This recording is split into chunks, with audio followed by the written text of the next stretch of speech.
Alberta, where 3 nights from now, Canada will open up the 2022 World Juniors against Czechia tonight. Their one and only warm-up game against forever rival Russia. And hey, new digs, the Oilers dressing room for Canada, and nobody has a key. That was before warm-up. They figured it out and emerge ready for the Russians. As we say hello, Canada, and welcome to your one and only look at Team Canada before the 2022 World Juniors. James Duthie alongside Bob McKenzie. Thrilled to be with you, particularly this year under the circumstances. It will be, for the second straight year, a very different World Juniors. Once again, under the backdrop of COVID and concerns over the new variant. There was a game canceled today, the first positive test within the World Juniors. But right now, the tournament is a go. And with NHLers not going to the Olympics this year, this is it. Best on best in men's hockey for the year. And what a way to get you warmed up for it with Canada versus Russia. Gord Miller and Ray Ferraro get you set. James, only once in the history of the IIHF has a player won the men's world championship gold before winning world junior gold. That was Patrice Bergeron 16 years ago. 2 Canadian players have a chance to do it this year, Cole Perfetti and defenseman Owen Power. And Ray, Power was a central part of Canada's win in Latvia at the World Championship last spring. Yeah, he started out as the number 8 defenseman, playing just a few minutes, a crumb here and there early in the tournament. Played 28 minutes in the semifinal game, 24 minutes in the gold medal game. Everything for Owen Power became simple as he became more confident. He's big, he's mobile, he gets around the ice. He's not going to use his size in a vicious way to hit. He angles. He keeps people controlled on the ice, but he moves the puck really well. He's really decided this year that one of his focuses was to improve his offensive game. He's had a terrific year in his college season. Power is not one of the questions that Dave Cameron and their staff are looking at as they try to evaluate through this first and only exhibition game. Owen Power is their mainstay. And Russia raised a lot of eyebrows before the tournament. All the players they've brought here are playing in Russia this year, so no North Americans. They did that back in 2011, and they won the gold medal, beating Dave Cameron in Canada in the gold medal game. James? All right, thank you, boys. Here is a look at your Team Canada. We'll get to the goalies in just a second. Captain Caden Gooley and Power lead an all-left shot blue line, and returnee Cole Perfetti and Jake Neighbours are Canada's 2 alternate captains. First and foremost question going into any World Juniors for Canada, who will emerge as the starting goaltender? I guess we settle that tonight, Bob? Yeah, a lot of that will depend on what happens tonight. What we know is New York Ranger prospect who just signed his NHL contract with them, Dylan Durand, is going to get the start in this game. It's expected that Sebastian Cossa, the Detroit Red Wing first round, will get second half. Brett Bruchot is not dressed, so we'll see what happens after this game tonight. The other thing we are watching tonight, only the second ever matchup between the two guys expected to go first and second overall in the 2023 draft. Connor Bedard, who looks about 13 in this photo. Matvei Michkov, who looks about 30 in this photo. Bob, what are you expecting tonight? Well, Bedard's a 16-year-old. He starts as the 13th forward in this game for Canada on the second power play. Michkov may get a little more opportunity in this Russian lineup. We will have to see tonight. And all that 2023 talk, don't forget a kid named Adam Fantilli, who's not in this game tonight. Absolutely, and possibly their only meeting of this tournament. No guarantee that Canada and Russia will play this year, being in different groups. The 2022 World Junior Hockey Championship is presented by Esso, proudly fueling Hockey Canada since 1984. By Nike, official gear of Canada's national hockey teams. By TELUS, we're using the power of our purpose to help make the world a better place. Together, let's make the future friendly. And by Tim Hortons, the official coffee of Team Canada.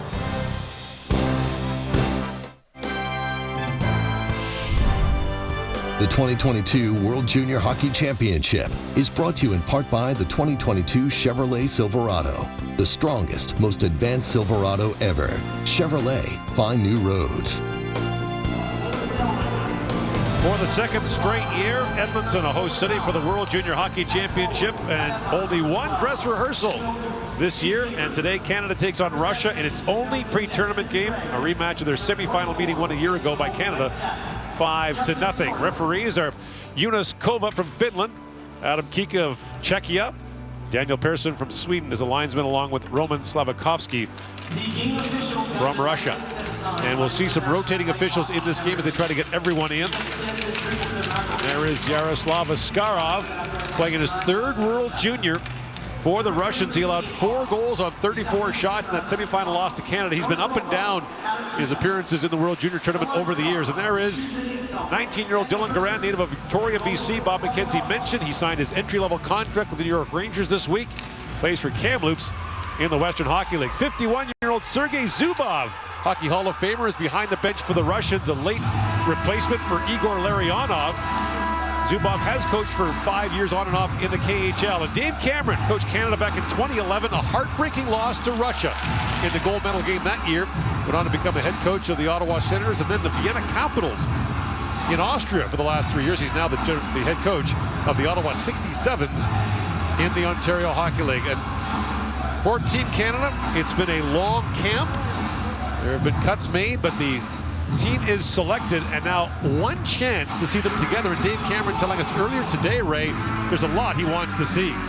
Well, so much to try and cram in evaluation-wise, and one of his hopes is that they play a lot of the game 5-on-5, so you get to see lines out together. He said he's not going to move the lines around much, that the lines will stay in their formation so they can try and build a little chemistry. It's one thing to scrimmage against each other internally, another to play against an opponent. In 2019 at the Hlinka Gretzky Summer Under-18 tournament, these teams faced each other. Jake Neighbors was one of the players who played for Canada. The Russians won that game 3-2. 23 players who played in that game are here tonight. Owen Zellweger plays it across for his D partner. Owen Power quickly bumped there, but Power moves it ahead to Zellweger, a smooth skating defenseman for Everett in the Western Hockey League, who grew up here in Fort Saskatchewan, just outside Edmonton. And the puck loose in the corner.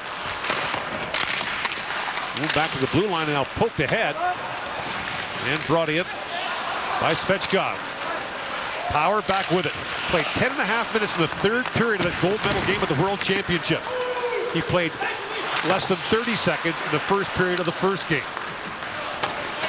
It's just remarkable to see how much he became a relied upon player at that tournament. Just an early note there, he's out on the ice with Owen Zellweger, and Zellweger, like everybody else in the Canadian Blue Line's a lefty. They both ended up on the same side of the ice as they were trying to break out of the zone. They'll have to get used to each other and the sides of the ice they're on. Perfetti chips out ahead with Shane Wright, the presumptive first overall pick in the upcoming NHL draft. By the way, to that, the Russians say that's nothing. Every skater on their team has a left-handed shot. Askarov, the goaltender, the only righty they have. It's just remarkable that there wouldn't be, out of 22 skaters, they wouldn't have one right-hander somewhere. Left behind the net by Arseny Kormislov. And now brought out by Igor Sabikov. That gold medal win by the Russians back in 2011, their last in the World Junior Championship. There have been 4 silver medals since then for them. As Mason McTavish works in, McTavish in, shoots! And Askarov makes the save on Mason McTavish, who has 2 goals in the NHL this year for Anaheim before being sent back to Peterborough of the Ontario League. Canada lost the gold medal game last year to the United States, beat the Russians in that hotly contested gold medal game on Ostrava in 2020, and of course beat Sweden in 2018 in Buffalo. Off the draw, McTavish wins it back to Donovan Sabrango. And here's Kent Johnson from the Michigan Wolverines, a teammate of Owen Powers there. Johnson contracted COVID in early December, but was able to serve his quarantine and qualify to join Team Canada late in camp.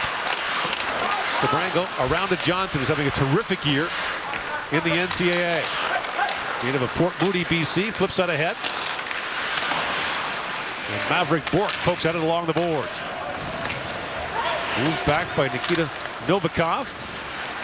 And now brought out by Shakir Mohammedoulin. First round pick of New Jersey in the 2020 draft. Right away, Will Cooley got it in the forecheck. And now poking at it is Ivan Chinchenko. He can't clear it out. And finally does bounce back to center ice, and Ryan O'Rourke back to pick it up. O'Rourke snaps that pass ahead for Denoyer. Couldn't quite reach it. And Elliot Denoyer had that knocked away from him. And now it's poked back by Ivan Dudkovsky. The Russians will open against Sweden on Boxing Day. and close out the round robin against the United States in Red Deer on December 31st. Now Marat Husnudinov works in. That shot by Matvei Michkov, turned away by Garan. Matvei Michkov, the recently turned 17-year-old, is projected to be a top pick along with Connor Bedard in the 2023 NHL draft. Michkov has played this year for SK St. Petersburg in the KHL. And 17 goals in 11 games in the MHL.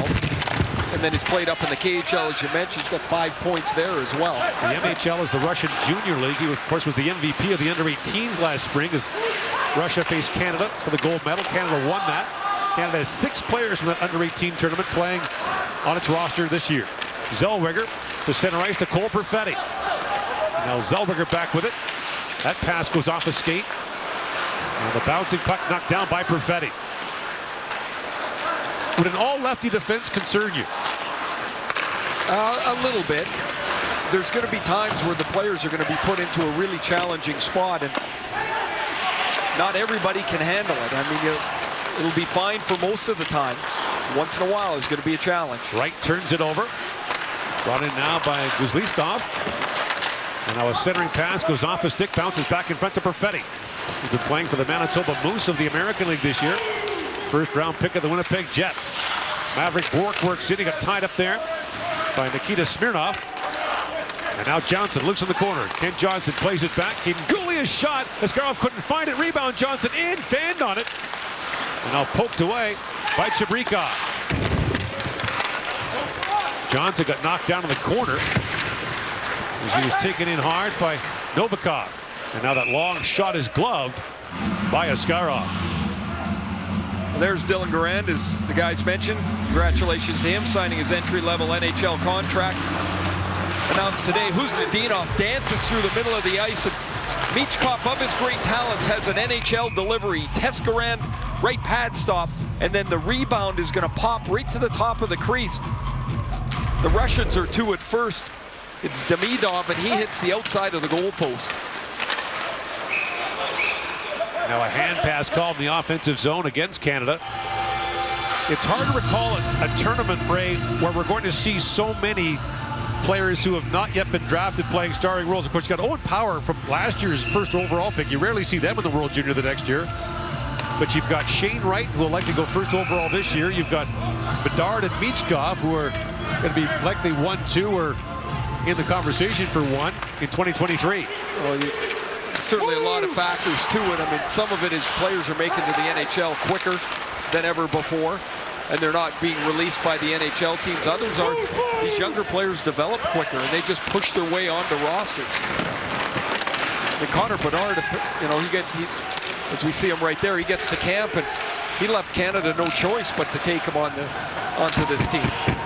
He wasn't the guarantee by any stretch. So 22 skaters and 3 goaltenders on the 25-man rosters for this tournament, so that means there will be healthy scratches throughout the tournament. Canada is dressing extra players for this pre-tournament game, in agreement with the Russians to put more players out. Jake Neighbors pokes it back in. Logan Stankoven, the only scratch for Canada this evening. Now picked free by Ridley Gregg, shoots. Askarov makes the stop. And Gregg knocked down hard from behind by Semyon Demidov, and a penalty coming to Russia as Gregg was spilled. No score here in the first period. Canada the power play after that.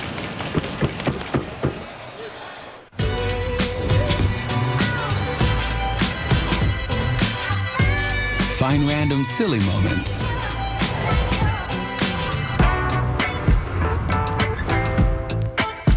Really stylish moments. Relaxed and safe moments. Find your RS moment. Introducing the 2022 Chevrolet RS lineup. Find new roads. In 1824, George Smith created the Glenlivet, a single malt whiskey that's defied convention ever since. Original taste never settles. As As a hockey family, we're used to early mornings. Jagger, we need to get going. Are you ready? Quaker Oats makes it simple for my son to enjoy a warm, nutritious start to his day before he hits the ice. Proud partners of Canadian Hockey Mornings. There's the penalty up at the top of the screen as Ridley Gregg gets cross-checked. Semyon Demidov takes the cross-checking penalty. Canada's power play will get their first chance here. It'll be the 4 forwards, and Owen Power will be the defenseman at the back. So Power and Kent Johnson talking things over at the back. The two Michigan Wolverines. You got McTavish, Perfetti, and Maverick Bourque up front. And Johnson races to it, holds the line for a moment, and now sent down the ice by Svechkov, and a rolling puck that Owen Power had to be careful with. Power to Perfetti. The two returnees for Canada. In comes Maverick Bourque. Bourque for Perfetti. Swings it back across, and that shot taken right on. Rebound score! McTavish on the rebound of Johnson's shot, and Canada's got a 1-0 lead in the power play goal.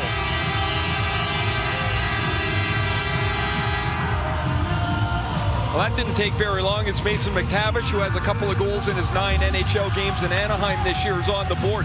Excellent break and entry by Maverick Bourque as he pushes the Russians deep into the zone. That opens up this cross-seam pass.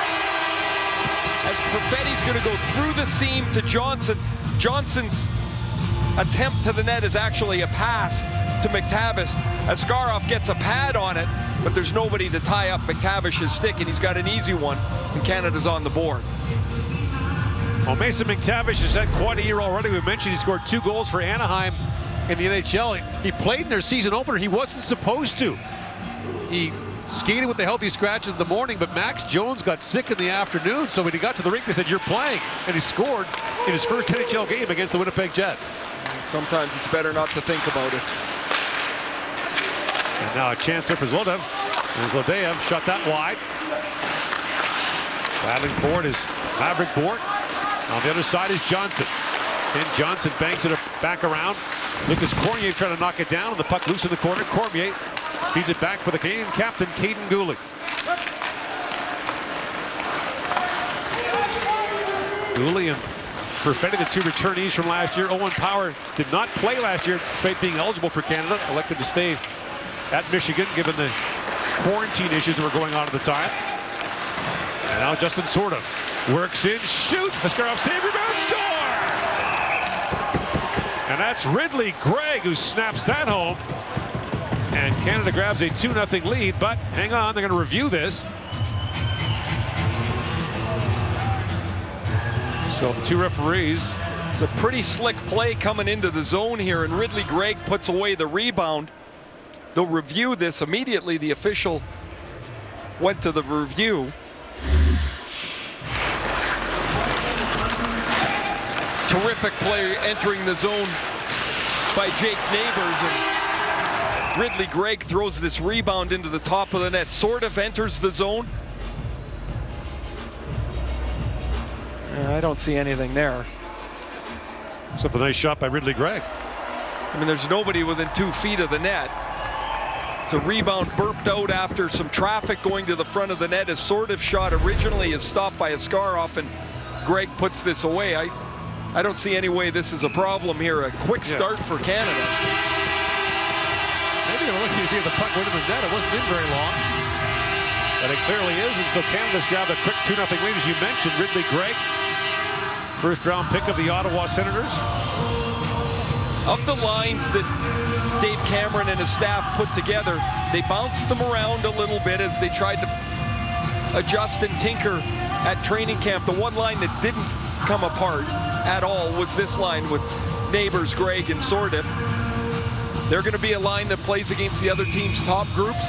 They're on the board here. And there on the right is Mike Dick, one of the assistant coaches for Canada, who has coached Ridley Gregg on and off since the age of 10.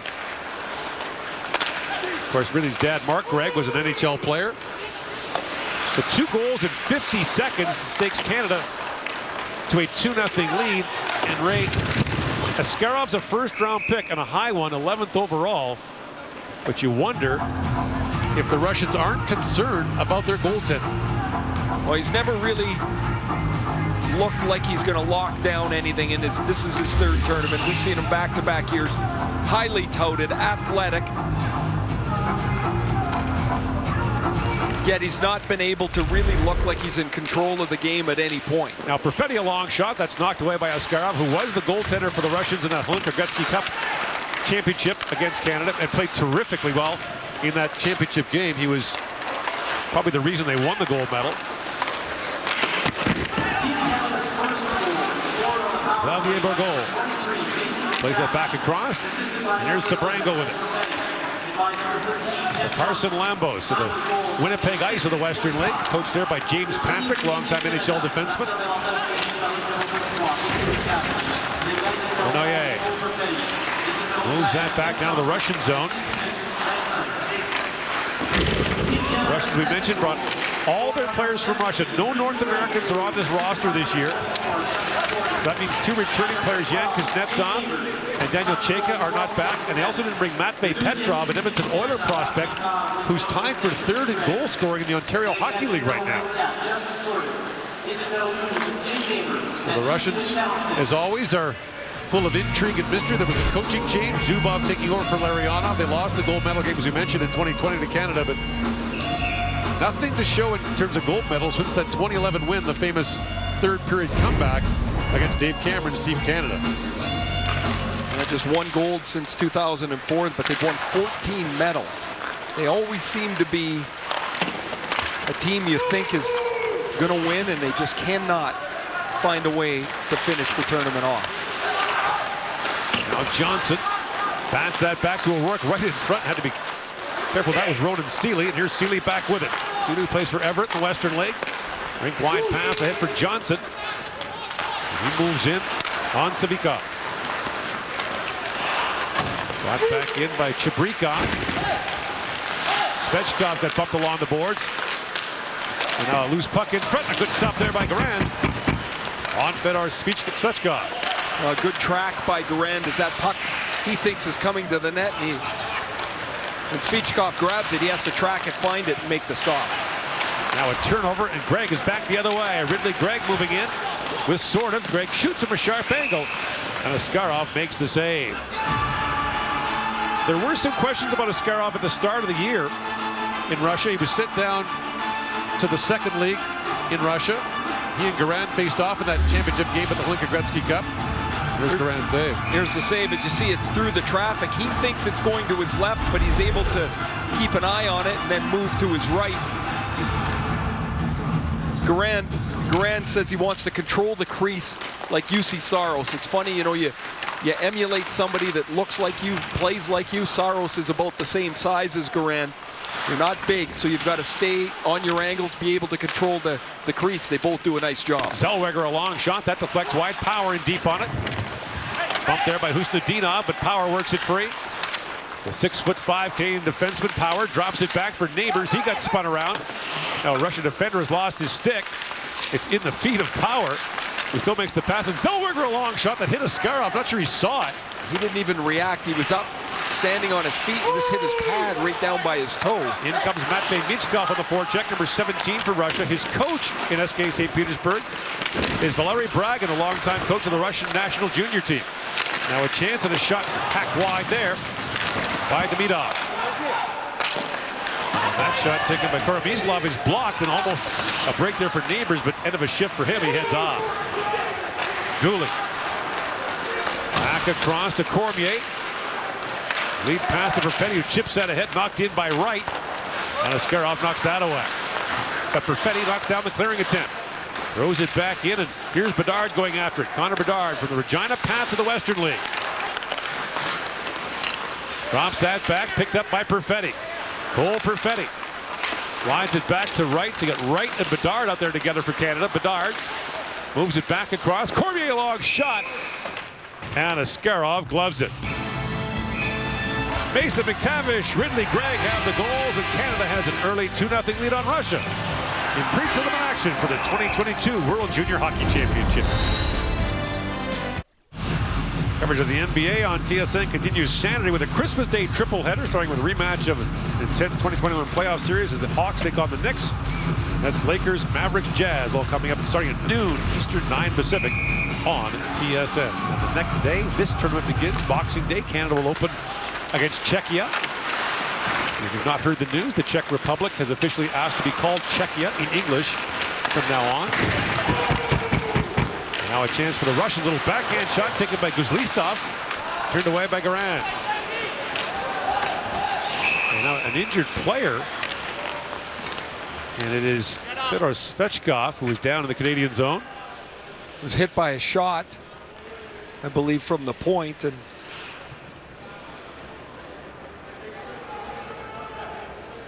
looks like he took that just on the ankle. Now, we've mentioned before 25-man rosters here, Ray, so you do have extra players. You can't add anyone. Once the players arrive here December 15th, no one can be added. Ouch. Nice quick entry by Russia into the zone, and Kuznetsov was able to test Garand. There's the shot from the side, and ouch, as Svechkov is trying to turn to see where the puck's going to the net, it catches him in the ankle.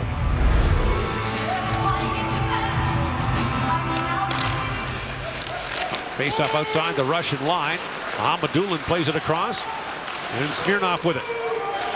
Looks that down in the Canadian zone. Zinchenko goes after it. Goulet. Now picked up by Sabrango. Throws out ahead trying to find Gunther. And Dylan Gunther couldn't quite reach that. And the face-off will come back down to the Canadian zone as you get a look at Will Cooley, who plays for the Windsor Spitfires in the Ontario Hockey League. Rangers second-round pick. 18 goals in 22 games for him. One of the top goal scorers in the Ontario League when he left for the Canadian training camp. 6'4", size. This Canadian team built a little bit differently than those in the past. They've got a little more edge, they feel, to them. A little more grit and size. Michkov tapped that back and a sharp angle shot. Taken there by Kromlithov. Stopped by Garand, and Michkov turned away in the rebound. Another shot from Kramislav. That deflects wide. Michkov does not play a ton when he plays in the KHL, mostly on the second power play. Plays more in their junior league, the MHL. Eligible for the 2023 draft, but he's under contract till 2026, a 6-year deal. McTavish plays it back across. Johnson scores! McTavish to Johnson to the back of the net, and it's 3-0.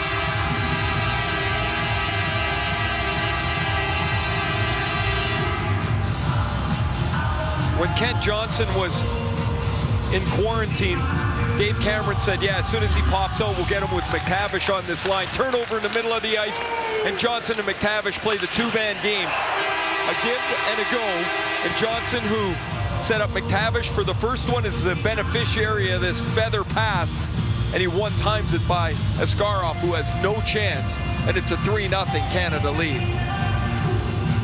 Mel Pearson, the coach at Michigan, told us earlier in the week that Johnson might remind you a little bit of another Michigan Wolverine, Kyle Connor, who plays for Winnipeg, in terms of the release.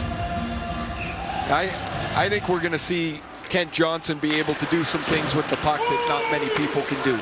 Connor, to me, is just a fabulous finisher. He's a blazer. But there's a skill level to Kent Johnson and a flair to his game that's going to separate him from a lot of people. He's got a little Trevor Zegras in him. You know, well, that's all right. Oh, yeah. In comes Johnson, flips it ahead, takes the return pass from Maverick Bourque. Leaves at the side of the goal. Will be the first popular Michigan Wolverine in Columbus, Ohio. Drafted the 5th overall by the Blue Jackets. Now brought out by Alexander Pashin.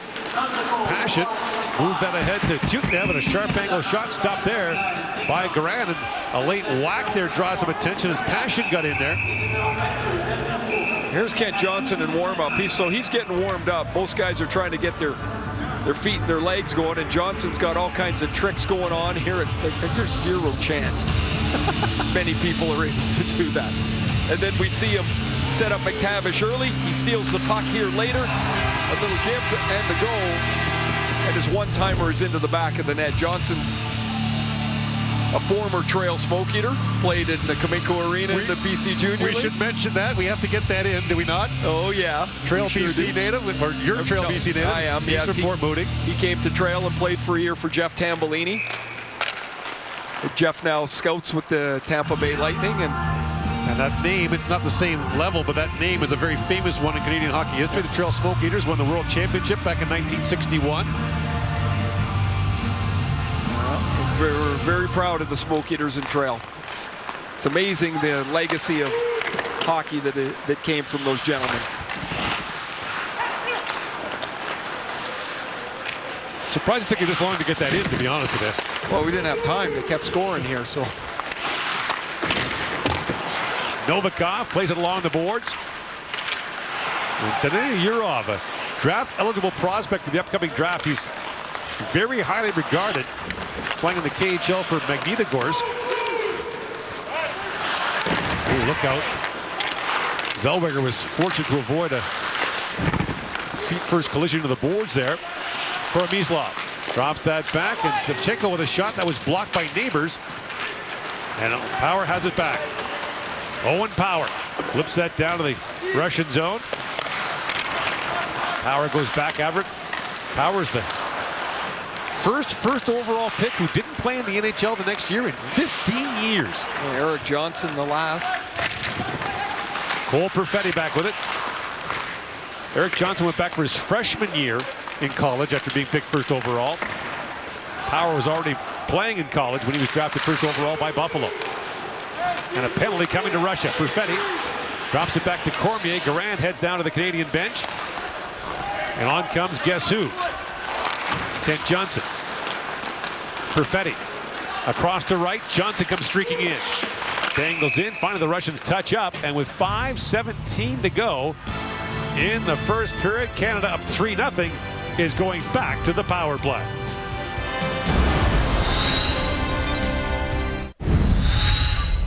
Didn't take very long for Canada to score in the power play earlier, Mason McTavish. And now they're going to get a chance to go back on the power play as the high stick to Caden Gooley is called. So this number one group, who was only on the ice for 20 seconds the first time, gets another opportunity. And flip back down the ice as Durant is out to play it for Power. And away comes Owen Power. Perfetti. Back to Power. And in comes Johnson with it. And Johnson shoots. That was blocked. Rebound loose in front. Johnson reaching for it. Picked up by Perfetti. Perfetti. That centering pass from Bork misfired, goes over the glass and out. One of the interesting parts with a power play like this is you have guys playing in unfamiliar positions. I mean, Power plays on the blue line, but for the most part, guys play on the half wall. Then you get to a team like this, and players that are on the half wall have to play in the bumper spot. They have to play in the front of the net, and you have to kind of feel your way a little bit. The angles look different. The puck comes at you in a different way. Now Zellweger, a wrist shot. Bounces back to Cormier, so the second unit gets a look. Bedard is on it. And so Bedard's in the middle of the ice where he wouldn't normally be. And Shane Wright as well. Feeds it back in front. Bedard in, shoot. Cormier scores. Lucas Cormier collects the loose puck. And the power play goal makes it 4-0 Canada. The second Canadian group has two defensemen on it. Cormier and Zellweger play on the blue line. It's some quick puck movement. This has become a nightmare first period for Askarov here. This is a terrific play by Jake Neighbors as he's just in front of the goal line. So often the forward will get below the goal line. Now you limit your options. Neighbors stays in front of the goal line to catch the pass. Now he's got a clean passing lane to Lucas Cormier, who's got the wide open net to make it 4-0. Canada 2 for 2 on this power play. Cormier has more points than any defenseman in the Quebec League this year, playing for Charlottetown in the Quebec Major Junior League, a New Brunswick native.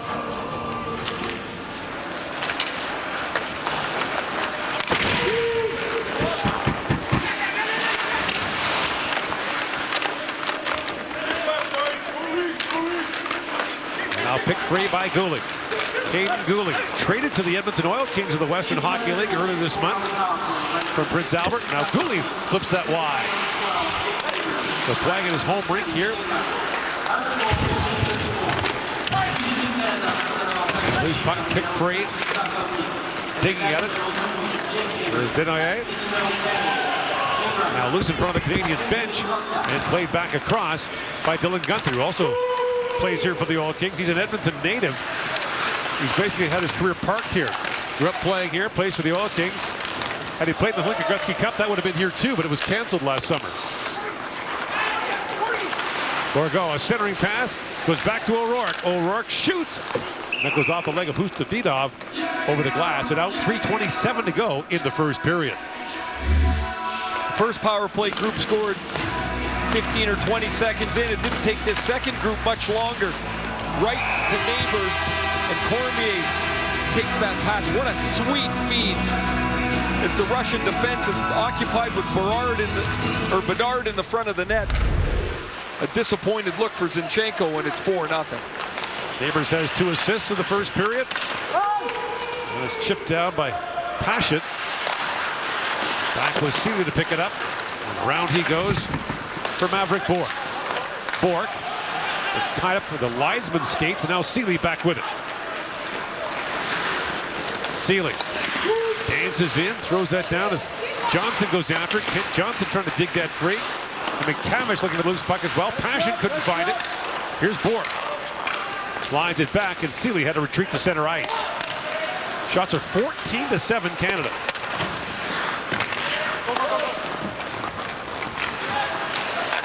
Greg across to Power.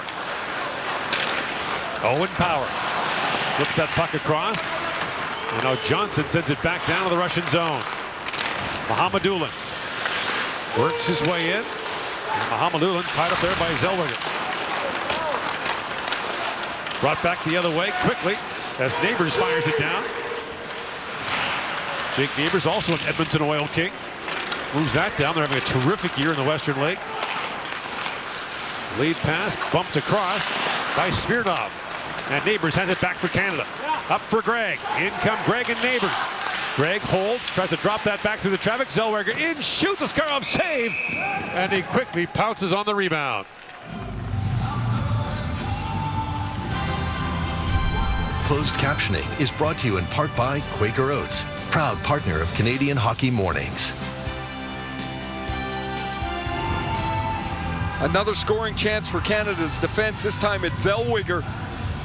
He actually is the 4th person into the rush. Owen Power was the 3rd, his defense partner.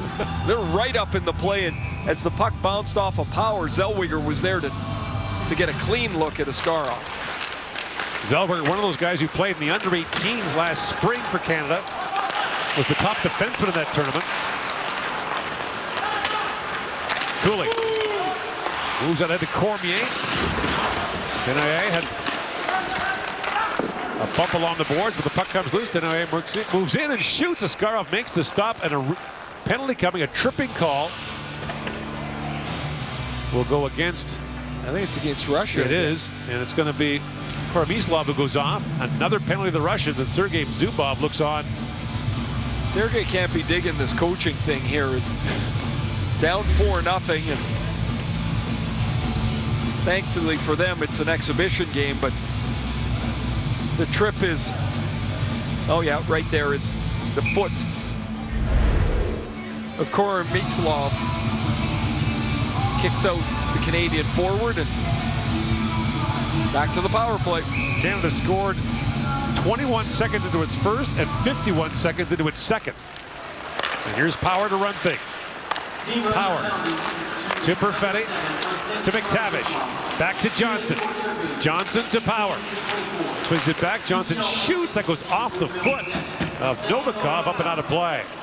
Canada's got this great advantage on their power play as they can run things through Perfetti on the left or Johnson on the right. Two very slick passers that can find the open man. Johnson shooting the one-timer over there on the power pass. Man, that makes it difficult to defend when you can attack so cleanly from both sides of the ice. Here's Power with it. Back across to Johnson. To the goal mouth to McTavish. Back to Johnson. Rink wide, he goes to Perfetti. Canada throwing it around here on the power play. Perfetti in for McTavish. Rings it around for Johnson. Minute and a half to go in the power play. Power. Back across, Perfetti. Trying to swing that back across. That was deflected. Johnson knocked it down. The final minute now of the period. Johnson pulls it free. Swings it back to Power. Back to Johnson. Shoots. He rattled that high. Perfetti back with it. Perfetti got bumped along the boards by Tchaikovsky. Kept alive by Bork. Back to Johnson. And Johnson swings it back. Owen Power walks in. Bobbled the puck for a moment. Swings it back to Johnson. And now Johnson looks back for Bork. Perfetti. Power. Johnson. In. Shoots. Askarov knocks that away. Johnson back with it. 25 seconds to go in the period. Power shoots. That's deflected in front. Knocked down the ice by Zlodeyev.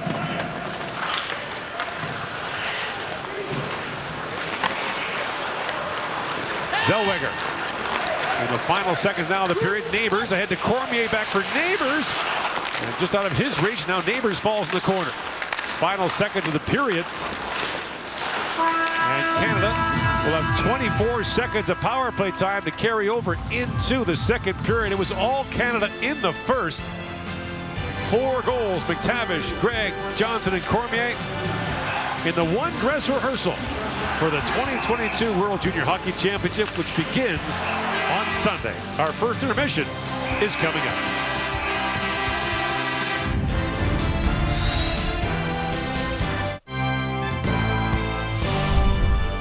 TSN's World Juniors First Intermission is brought to you by Quaker Oats, proud partner of Canadian Hockey Mornings. Character, integrity, respect.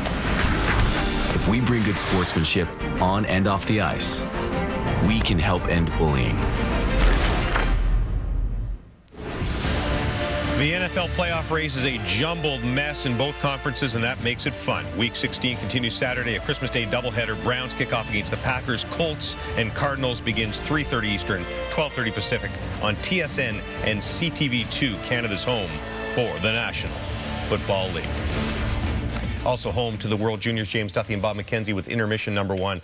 And man, that was impressive. This is Russia, not Austria. No offense to our Austrian friends. We love Austria, but they were all over them. Let's start with the power play. What made it so effective? Well, they've got so many weapons, and it also helps when the Russians are giving you so many opportunities. Some undisciplined play by Russia early in that first period, but they got goals from each of the top 2 power play units. McTavish, 22 in front of the net, sets up there, 23 rather, and he's a hard man to move. The Anaheim prospect, first rounder, plays for the Peterborough Petes. He is a real strong presence in the middle of the ice. Now you got your second power play unit, and you've got some real good offensive ability from the back end. Cormier comes in backdoor, really nice feed from Neighbors, and so Canada's power play goes 2 for 2 to start the game.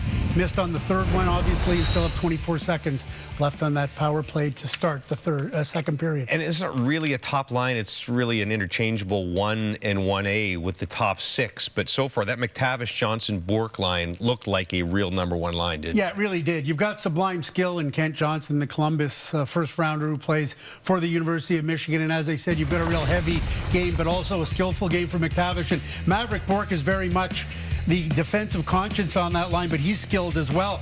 And they end up with a 3-on-1. And I mean, McTavish, great saucer pass, and Johnson just takes that one right out of the air almost and puts it in the back of the net. Just sublime skill. Now, the other line that was the most noticeable for Team Canada in that first period, for lack of a better term, we call it a shutdown line. You've got Jake Neighbors, the St. Louis second rounder on the left side, and you've got Justin Surtiff on the right side, and you've got a line that is going to make some things happen in terms of playing against the other team's best players, but also creating offense. Ridley Gregg finishes this one off, but that was a really tic-tac-toe play from a line that Dave Cameron wants to play shutdown against the other team's best players. So a real good first period for those 2 lines in particular, 5-on-5 and on the power play. It's always a challenge for some players because they're all stars with their own teams and coming to having to play a shutdown role, but knowing that they can provide offense. I mean, Ridley Gregg has 14 goals and 28 points with Brandon this season in just 19 games. 4-0 Canada. Still have a few seconds left on the power play to start the second. We'll talk about all those left shots on the Canadian D with our man Craig Button right after this on the World Juniors on TSN.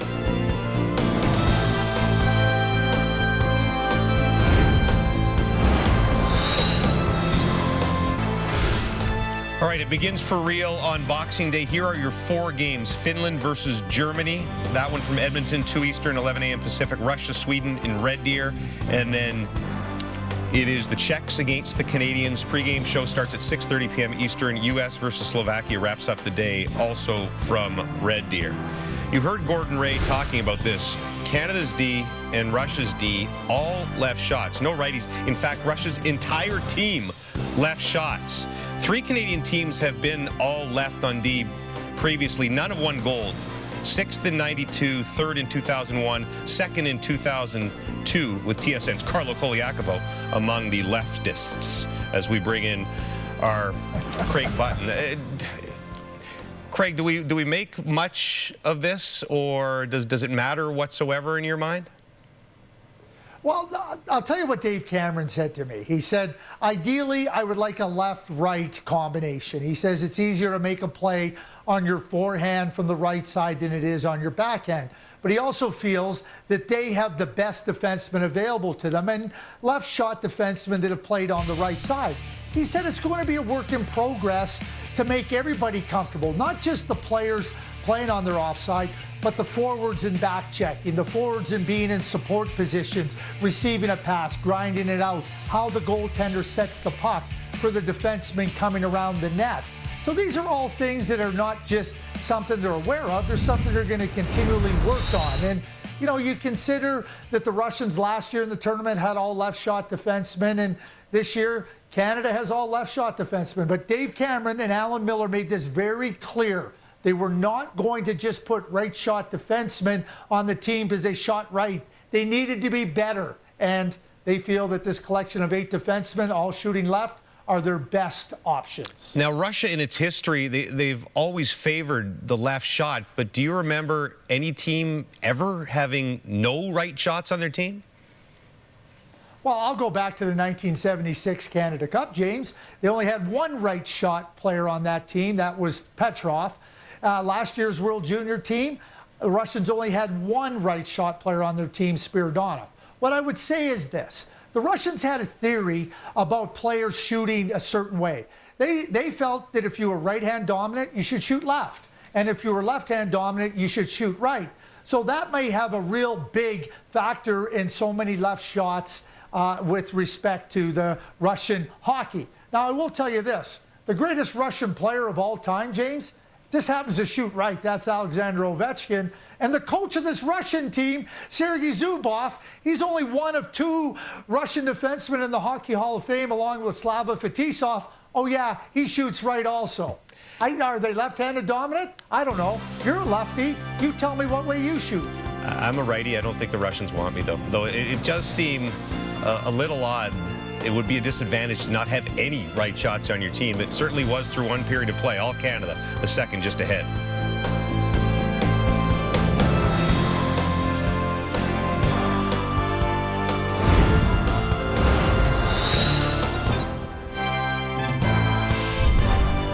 TSN's World Juniors First Intermission is brought to you by Quaker Oats, proud partner of Canadian Hockey Mornings. McTavish, Johnson, Neighbors, all with multiple points in that first period of play. A lot of Canadian flags on that board. Gordon Miller, Ray Ferraro, and the second. Well, James, we began the day talking about the fact that all of Canada's defensemen shoot left, but when you move the puck like this, it's not a problem. Not a problem at all, and if you're loaded with offensive forwards that can score, if your defense can't move the puck through the defensive zone to the mid zone and get it on your stick at the right time, you're not going to score. Look at how the Canadian defense goes D to D, moves the puck up the ice, and now they can get on the chase. They moved it quickly through the middle. I like the puck support that they had both at 5-on-5 and on the power play. Owen Power showed what he was all about in that first period. But also Zellweger's going to get this chance here as the puck goes off of Power's skate. Those are both defensemen up on the rush. Canada, very aggressive first period. Cormier with a power play goal. And Canada, a 4-spot, 18 shots in that first period. And Canada starts the second period with 24 seconds of power play time, and Connor Bedard and Shane Wright are both out there for Canada. Bedard, the 16-year-old, and Wright will turn 18 during this tournament. Wins the face-off back, and we're underway in the second period. Bedard got bumped down from behind as Dudkovsky stepped into him. Now Wright with it. Wright centers it. Bedard whistled that just wide. And the first look at the elite release of Connor Bedard. In the corners, Neighbors drops it back. Wright with a chance and a glove save with the right hand of Yaroslav Askarov, a rare right-handed catching goaltender. There's a good delivery by Shane Wright. Wright had an assist in that first period on the Cormier goal. Here he takes a little pass from Neighbors. He steps right into it. Bedard gets some back pressure here as he's entering the zone. Probably thinks he's got a little more space, but Dudkovsky runs into him from the side. There's that one-timer you're talking about, Gorda. NHL-ready shot. Watches a lot of video of Austin Matthews shooting the puck. Probably a pretty good guy to emulate, but Bedard can really get rid of the puck. 4 shots on goal for Canada on that power play. Here's Matvei Michkov, also a 2023 draft eligible, so just beginning their careers against each other. And a penalty coming now. I think Desnoyers is going to go for a slew foot.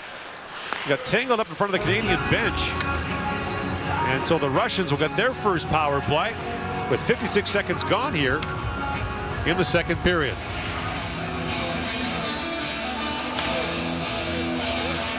They called the trip on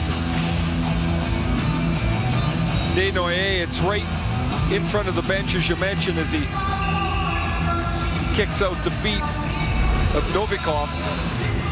So here's the Russian power play, their first chance. Ponomaryov wins the face-off back, but it gets away from Kirill Kirsanov, a returnee from last year. Kirsanov, a third-round pick of the LA Kings. He spent the entire season in the KHL with SK St. Petersburg. Players who either play for St. Petersburg or who are signed to contracts with them account for more than half of the Russian players. They're cornering the market on the top young players as Pashin works in. And in comes Alexander Pashin. Falls as he tangles there with Roland Seeley. And loose puck gathered up by Ridley Gregg. Chip to the other side. And that puck bounced away from Tutnev. Tutnev for Kirsanov. Back across, shot by Pashin, and a glove save by Garand. Well, Dave Cameron said he didn't want this to turn into a penalty kill power play sort of game, but they've had a look at their power play in the first period, and now their penalty killers get a look here early in the second period. And so Cameron and staff can have some video on what the guys look like as a pair, the forwards, not just the defensemen. You might not like the way a group looks together, and you might flip a couple of forwards through your penalty killing groups. Face-off won by Maverick Bourque, and the puck sent down the ice. A minute to go in this Russian power play. Husnudinov for Mohamedulin. Brought in now by Michkov. Matvei Michkov, number 17 for Russia. Michkov along the boards, pokes that down to Chabrikov. Chabrikov back for Husnudinov. Husnudinov for Mohamedulin. Back to Husnudinov. Drops it back. Mohamedulin with it. Does love to shoot it. Plays it back across to Michkov. To the goal mouth they go. Score! Looked like Demidov might have got the last touch on that. And a power play goal gives the Russians their first of the game. Demidov is going to get the credit for this. His pass is going to deflect off the Canadian defenseman's foot up over Garand. So it's Owen Power down on that left side as Demidov Oh, it's off Sabrango's left foot. Demidov has the puck at the goal line, and he's trying to go straight across the crease. Sabrango's in decent position as this pass for Chabrikov is denied. It's actually denied, but man, unfortunately perfect deflection up over Garand's shoulder, and it's 4-1. So Demidov is one of the 12 players on the Russian roster who has played in all 3 of their leagues this year. The KHL, the VHL, which is their second league, and the MHL, which is their junior league. So a lot of these players play for multiple teams over the course of the season. Those teams often are, oh, there's a penalty coming up here for Canada as well. That's delay of game. That's O'Rourke, I believe. Yep. That is going to go to the box. So just mentioning those players, they play on multiple teams, but they're all in the same organization, and so they flip league to league to league. It's got to be really difficult to get any comfort in your game as O'Rourke wants to bank this off the glass, and Russia will get a quick second power play here in this period. Amadouin back at the point along with Michkov. The face-off wasn't done fairly. Ridley Gregg out to take it. So Gregg and Sordov start off up front as a group together. Mohamedoulen takes the return pass from Husnudinov. Rink wide to Michkov. Michkov shoots, that deflects just wide of the goal. Husnudinov plays it back around. Mohamedoulen will hold the line for the Russians. Demidov back for Michkov to Mohamedoulen. Winds and shoots. It's off the stick and ramps up and out of play. It looks like everything goes through Michkov. I'm laughing at him because he just held his hand out to the bench like, don't change. And so they'll stay on the ice. In the first period, he gave a negative swan of the hand to a defenseman that had dumped the puck in. He wants the puck. He wants it all the time. Face-off was won by Denoyer. And moved back at center ice. And here is Michkov with it. Michkov for Mohamedoulen. Mohamedoulen fires it back around. Power gets there, chips that, but Michkov knocks it down. At the line, Mohamedoulen holds it. Now moved across. Husnudinov walks in, trying to bat that pass down for Demidov. Husnudinov slides it back. Mohamedoulen across for Michkov with a shot. Rebound, loose in front, Garand down. Husnudinov had his shot blocked by Canada's Donovan Sabrango. And the puck cleared out and down to the Russian line. Mohamedoulen drops it back. And they're finally changing now as Passion comes out. Drops that back. Feeds it back across. That pass missed Passion. And now Perfetti knocks it back out to center ice.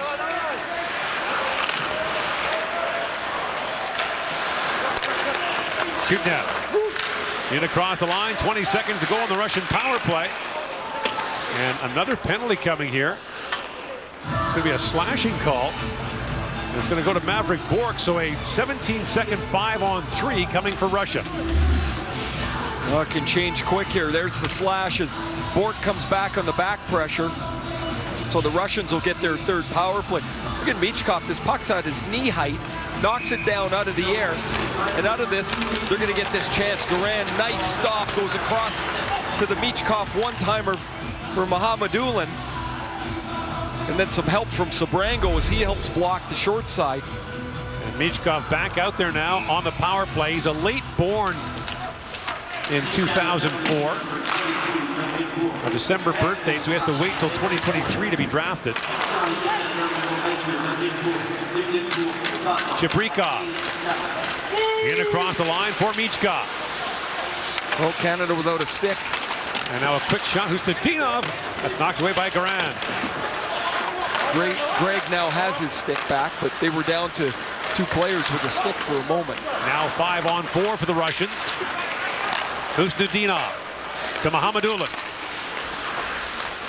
Gabrikov plays it back across. Michkov up the outside of the goal frame. And now scooped up and moved down the ice by Gregg.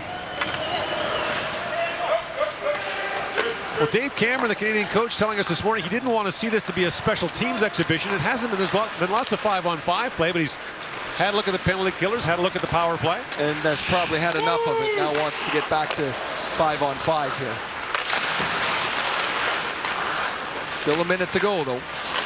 Kirsanov for Chutnev. Ponomarev drops it back. Passion with a shot that goes off a leg and wide. Here's Passion back with it. To Kirsanov. Passion snaps it across. Chutnev in, shoots, and Grant knocks that away. Kirsanov. Chutnev. Rink wide, he goes to Passion. Back to Kirsanov for Chutnev. Walks in, shoots, glove save by Garand. That's really well executed by Canada's penalty killers. And Donovan Sabrango heads out to block the shot. He takes away the short side of the net. And as he gets out to block this, look at Garand. Garand can look to his left. He knows the short side's taken care of by his defenseman Sabrango. And Garand, who's got really good hands, really quick glove hand, is able to snare it. But that's a good play by Sabrango to head off one half of the net. Neighbors for the face-off against Ponomarev, and Neighbors wins it. That allows Owen Power to ring it around and send it back down the ice. Here's Kirsanov back for it. Ponomarev. Carolina's second-round pick, one of 10 prospects Carolina has in this year's World Junior Championship. The most in nearly 20 years. Savikov feeds it back. 3 shots on goal for Russia on that power play.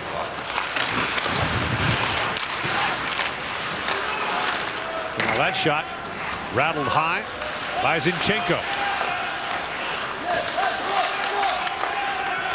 Battle along the boards. Bork on it. And now Bork brings it out. Maverick Bork. First round pick of Dallas in the 2020 draft. Feeds that down and Bork on it. But it's picked up by Didkovsky. Neighbors works it free. Back at the point, they swing it across. Zellweger fan of that shot on the pass from Lambos. And now lead pass. Finds Didkovsky working in a long shot. And Garand steers that away easily. Zellweger. Up for Johnson. In comes Kent Johnson in stride. And of course, all that penalty killing, Canada's top offensive guys haven't had a chance to get out there. That third attempt just clipped the very top of the glass before going out. 4-1, Canada leads here in the second period. Time now for hockey-hungry players, powered by Quaker Oats. Well, 4 Edmonton Oil Kings, and they've all got local connections. Sebastian Cossa, the goalie, trains here. Caden Gooley is from just outside Edmonton. Jake Neighbors is from Airdrie, Alberta. And Dylan Gunther's from Edmonton. So all Alberta guys playing for the Edmonton Oil Kings in the Western Hockey League. Great to see the Oil Kings back. A tremendous tradition of junior hockey here. And now Cossa in goal for Canada. Takes over from Dylan Garand. Nice job for Garand. 1 goal on the 15 shots. Really did a nice job. So Cossa picked 15th overall in the NHL draft by Detroit in 2021. Native of Fort McMurray, Alberta. As I mentioned, spent a lot of time here training over the years. And Gorda, there's another example of what the lack of exhibition games has done. These guys haven't been in games in weeks. And so while you would like to give Dylan Garand a full game and Sebastian Cossa a full game, there's just not enough time. You got to get them in half a game each is it. And even the officials are switching in and out to try to get them on the ice. All 10 teams were scheduled to play today. The Czech-Switzerland game was canceled down in Red Deer as Kent Johnson works in. Johnson shovels it back in front, kicked out by Askarov. Rebound, McTavish turned away. Seeley with it. For Perfetti. Cole Perfetti. Across the top, Perfetti. Winds his way in, drops it back across. In comes Gooley. The pass bounced off his stick. Gooley to Perfetti.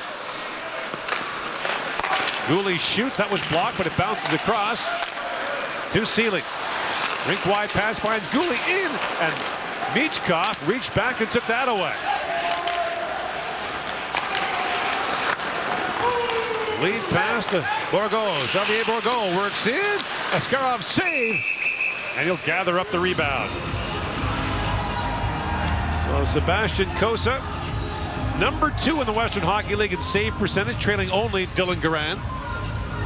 Won his first 8 starts of the year. Detroit traded up to the 15 spot to take him. It's a good day of work for Dylan Garand as well. Talked about the 15 shots, the 1 goal against, but I like the way he moved in the crease, the way he tracked the puck. He looked very, very confident today.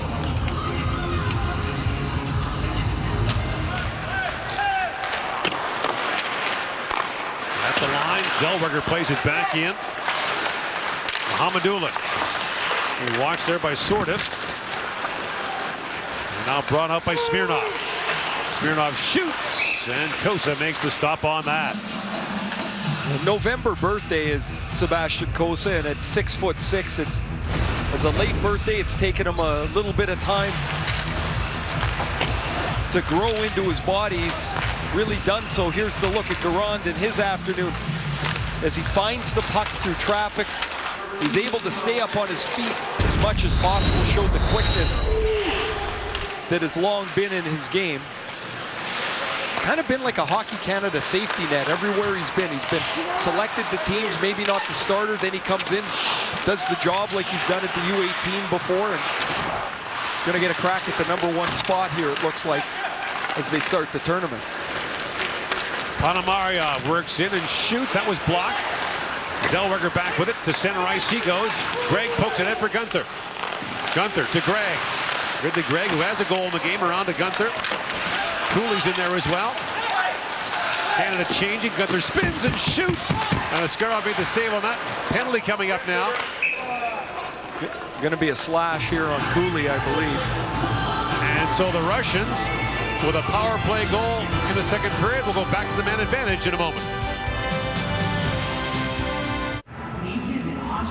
Will Cooley's in the penalty box for Canada. He's in front of the net off the Gunther shot. He's going to reach to lift the stick of Savakov, but he catches him right in the side of the helmet. So the Russians, who scored on the power play earlier, this now all of a sudden their 4th power play. And probably not one in the tournament you're going to want to mess around with. You can see this is going to be a dangerous power play. They move the puck, and Michkov, of course, can shoot it. They got 8 shots in the power play in the game, just 7 5-on-5. Canada wins that battle for the puck, and Carson Lambo sends it down. 9:40 to go here in the second period. Mohamedulin back to pick it up. Mohamedulin drops it back for Chabrikov. Husnudinov across the line now. And Lambo's intercepted that pass. Husnudinov. Back for Mohamedulin. To Husnudinov. Try to drop that back. Perfetti couldn't quite reach it. Husnudinov chops it back. Mohamedulin across to Michkov. Michkov shoots, and Cossa knocks that away. Husnudinov for Chabrikov. Michkov with it. Back for Mohamedulin. Michkov tees it up and scores. Matvei Michkov, power play goal, and Russia's got 2.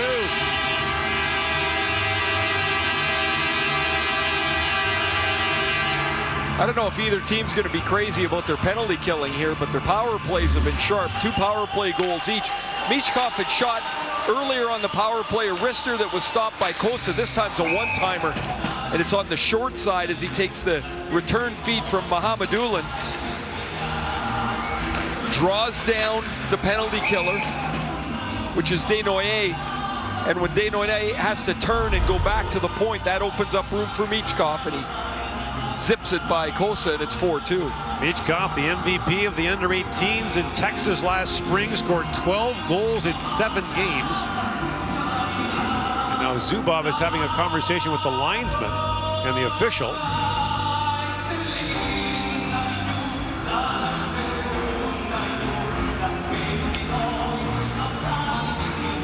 Cameron getting an update on what's going on. So 9 to go in the second period.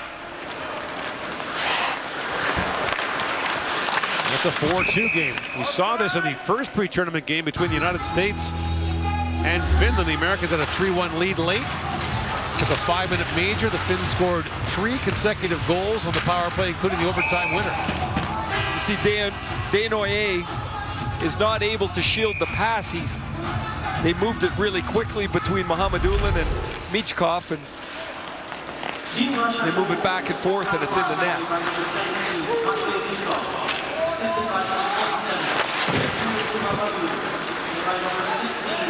Seeing Bedard and Michkov in the next couple of World Juniors is going to be fun. Kent Johnson centers it. Borg is knocked down hard by Novikov. Here's Cormier with it. Lucas Cormier swings it back down. Next year's World Junior Championship will be in Russia, in Omsk and Novosibirsk in Siberia. Long shot by Cormier, rebound loose in front. McTavish battling for it. Johnson couldn't find him with the pass. Johnson wanted to go back through the seam as he had McTavish just kind of hanging there on the back door. Dooley around for Cormier. Now stolen.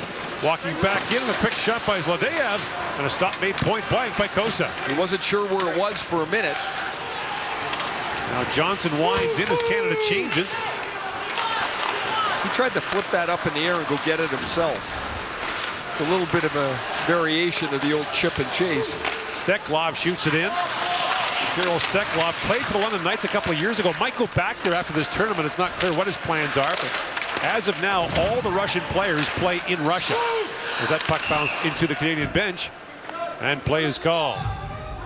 We spent a fair bit of time in the first period talking about Mason McTavish and Kent Johnson, and this rebound will come to Johnson. He wants to go right back through the front of the net. He sees McTavish standing there. It's a good play by the defenseman, and here's this little chip up in the air to himself, but it's well read by Zinchenko to come across to push it aside. Xavier Bourgault tried to knock at that. Now Ponomaryov looks ahead and finds Tuknev, but he was bottled up by Power. Smirnov throws that down to Ponomaryov. Two Canadian defenders collided, and the puck thrown back through the crease. Mohamedulin with it. Mohamedulin shoots and bounces off a leg and wide. Loose of the side of the goal. The centering pass picked up by Bourgault. Xavier Bourgault leaves it back for Zellweger, and picked up now by Power. He looked ahead for Bourgault. The pass too far for him. Icing called against Canada. The entire tenor of this game has changed now with the two Russian power play goals. You mentioned earlier, Gord, that Canada killing all these penalties, 4 of them in the second period. Half their bench just sits there. And they've got extra forwards dressed as well. You just lose the rhythm of the game. Now they've got to try and find it back a little bit.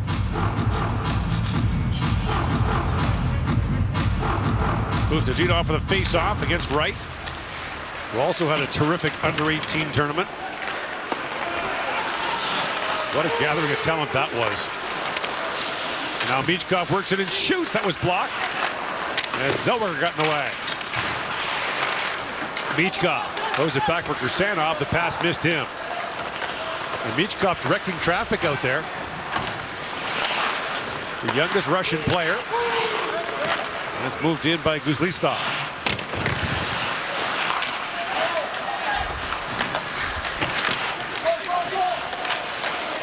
Michkov slides that back to Kornislov. And in comes Svechkov. Couldn't get a shot away. Steklov plays it back, and Chabrikov couldn't get a shot away. Sortov with it. Justin Sortov had his pocket pick there. Chabrikov works in. Chabrikov walks right in. A little backhand shot. Kosa makes the save on that. Back at the point. Chabrikov drops it up. Chabrikov a long shot. That goes wide as well. Svechkov with it. Now Chabrikov a chance. That's blocked as well. And Canada with an odd man rush here as the Russians are changing. Neighbors works in for Sortov. That's knocked down and moved out by Savikov. Sorda in across the line now. Justin Sorda plays for the Vancouver Giants in the Western League. Flips that in. Now Savikov had his pocket picked by Cooley. Batted off the boards, not quite out by Smirnov. Bouncing puck and now picked up by Zinchenko. Long cross ice pass for Zlodeyev out of his reach, and Canada regroups. O'Rourke up for Desnoyers. That pass bounced away from him. Zellweger jumped up for Canada for Desnoyers. Cooley came in, gave Savikov a hard ride, and the puck loose at center ice. Shots are 25-16 in favor of Canada. Ronan Seelig, native of Olds, Alberta, a couple hours south of here. Battles for it in the corner. A strong Western presence on the Canadian team. 12 players from the Western League on the roster. And the puck loose at center ice. Chutnev tries to drop that back. Novikov works in around McTavish. Chutnev trying to play it back around. The pass was picked off by Lambos. Knocked free by Bork. And across he goes to Seelig. McTavish works ahead. McTavish across to Johnson. Kent Johnson centering pass. Loose puck that was knocked away from McTavish. Johnson. These guys went to town in the first period. Kent Johnson. Long wrist shot goes wide. Picked up by McTavish. Mason McTavish. To Gooley. Gooley rink wide. Centering pass. McTavish walks in. Scores! What a move by Mason McTavish. And it's 5-2 Canada.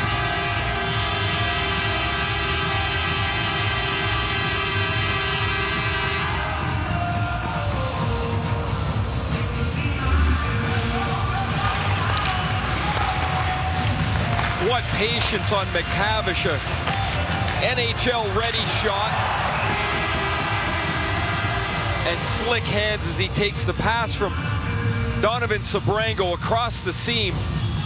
Askarov thinks he's going to shoot it. He freezes him and then goes around Askarov and has enough room and time to pull it back to the goal crease and push it into the net. Just a beauty from McTavish. One of 7 Canadian players who can return next year. And McTavish yelling down the bench at Sabrango about the nice pass. So 3.5 to go here in the second period, and Canada has regained its 3-goal lead. Perfetti picks it free. In comes Cole Perfetti. Shovels that towards the goal. Askarov down, made the save. Now Steklov for Husnudinov. In for Michkov. Matvei Michkov. Got to step around Perfetti. Michkov still on it. Sends it back in front. Husnudinov turned away, and Kosa quickly pounces on the rebound. 5-2 Canada leads. Mason McTavish. What a goal. In the first period, we saw Canada's defense way up in the play. Zellweger and Owen Power on a rush. This time it's Caden Gooley going D to D, but that's his defense partner, Zabrango, who's down at the hash marks. Side to side, the D stretch up and down the zone, and Zabrango finds McTavish for a beauty. And there's a long shot by Mohamed Doolin, and that's stopped by Sebastian Kosa. Mohamed Doolin has signed his entry-level contract at the start of December with the New Jersey Devils. And now Mohamed Doolin bats at that. The puck goes into the Russian bench, and it all begins for real on Boxing Day. Canada opens against Czechia, the former Czech Republic. They've asked to be called Czechia. We'll have all the games for you here on TSN, leading to the gold medal game on January the 5th. And by January the 5th, you'll barely be able to remember what happened on Boxing Day. Amazing how the tournament changes. Somebody that was really struggling catches fire or goes the other way. Mohamed Doolin moved around Cooley. Shoots. That was knocked down in front. Zellweger got it turned away. That shot fired wide by Zinchenko.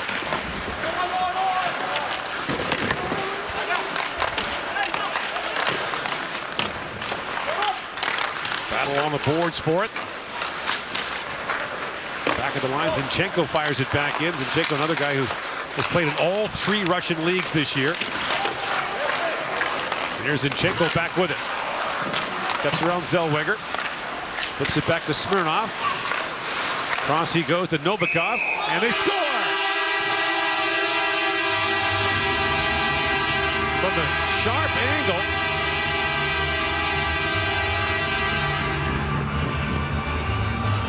Pashin puts it by Kosa, and it's 5-3. 4-goal first, now 4 goals here in the second. As Pashin's right along the goal line. Oh, he catches Kosa leaning off the post. He's shooting this. Sometimes players will just try and direct this to the front of the net, but he catches Kosa out, not sealing the post, in a almost impossible angle goal from Pashin has made it 5-3. We talked about that championship game with the Hlinka Gretzky Cup in 2019, the summer under-18 tournament. Pashin scored twice in that championship game in the 3-2 Russian win. Wasn't selected to play for the Russians last year. And here's Kent Johnson knocking it back. The only dress rehearsal these teams have for the upcoming tournament. There's a hand pass called at center ice. We've talked a little bit about the Russian team, and they've chosen all their players from Russian leagues this year for the tournament. They've also talked about imposing a financial penalty on players who leave under 23 to go play in other pro leagues outside of Russia, so that would force players to reimburse their club teams. In addition, SK St. Petersburg and other teams are signing young players to long contracts. Michkov, we mentioned, a 6-year deal is signed, so a team that drafted him presumably in 2023 would not be able to get him until the fall of 2026. And more players are experiencing that. The Russians are trying to gain more leverage, and they want the KHL to become not just a better league, but they're looking, Ray, for soccer-style transfer fees.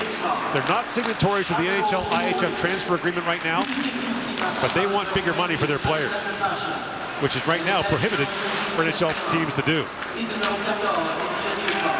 Like to keep their players at home, so it now becomes a financial war, basically, for some of these terrific young players. NHL teams cannot make direct payments to teams in Europe to get players. Final minute now of the period. In comes Perfetti. Cole Perfetti swings it back across for Power. In comes Owen Power. Walks off the boards. Power still on it. Peels back, slides it back. Perfetti with a chance, works in and shoots. Askarov save. He juggled the rebound, but hangs on. Strong play by Power down the right wing boards. As he holds the puck, and when there's no play, he's just going to kind of reverse it to Perfetti. He gets by the forward here rather easily, but he doesn't throw it blindly into the slot. He turns back, and Perfetti tries to go up over the glove of Askarov, who makes the stop.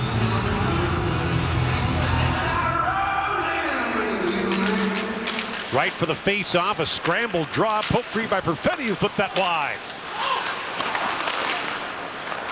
Right, flips it back, and that long shot by O'Rourke kicked up by Askarov. Steklov moved that to center ice, knocked down by Perfetti. He swings it back for Power. Owen Power in from Mississauga, Ontario for Perfetti, and that plays offside at the Russian line. 8 seconds to go in the second period. A 4-0 Canada lead is now 5-3.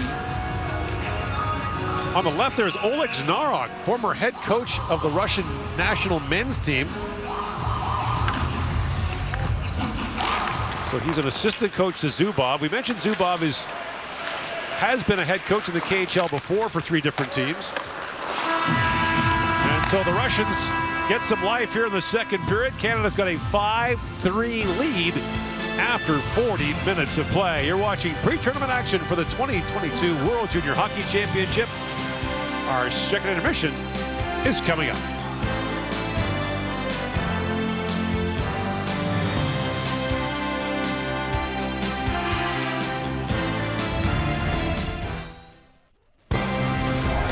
Do us a favor, if we can ask. If you're enjoying Christmas Eve with your family, turn Bob and I and Craig on in the background just so we can feel like we're part of it. Save us some eggnog. We'll have a full World Junior preview show, 7 p.m. Eastern, tomorrow night. Well, this is what Kent Johnson can do in warm-up. We've seen the skill, which is ridiculous. You've seen it at the University of Michigan, and we've seen it so far through 2 periods of play. He's been just terrific as we bring in Craig Button one more time. Knowing what he can do, and I know you've seen a ton of them, and seeing what we've seen in the first couple of periods, what kind of impact do you think he will have in this tournament?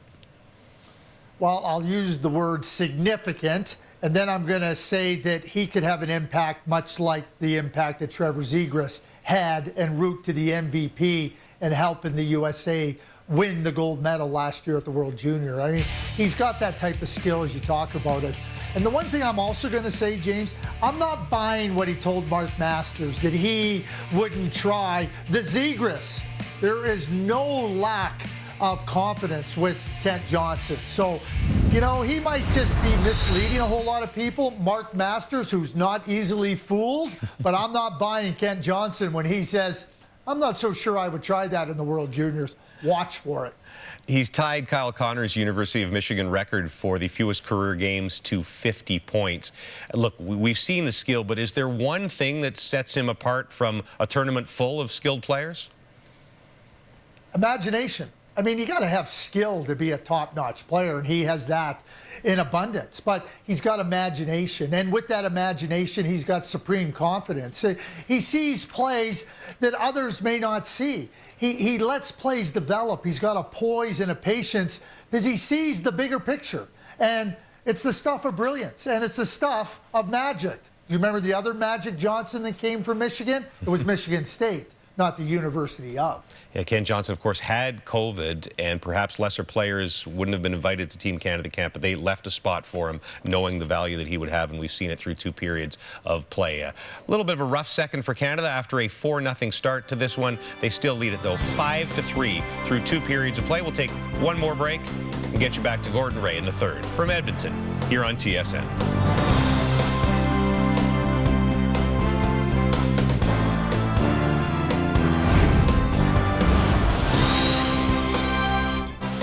Here's your second period scoring summary. A lot more Russian flags on this one as Mishkov gets his first. McTavish his second and third point of the game. And Passion's first with a double dose of assists from Nikitas. Russia opens up against Sweden in Red Deer on Boxing Day. Canada against the Czechs from Edmonton. But one more period to play before they get there with Gordon Ray.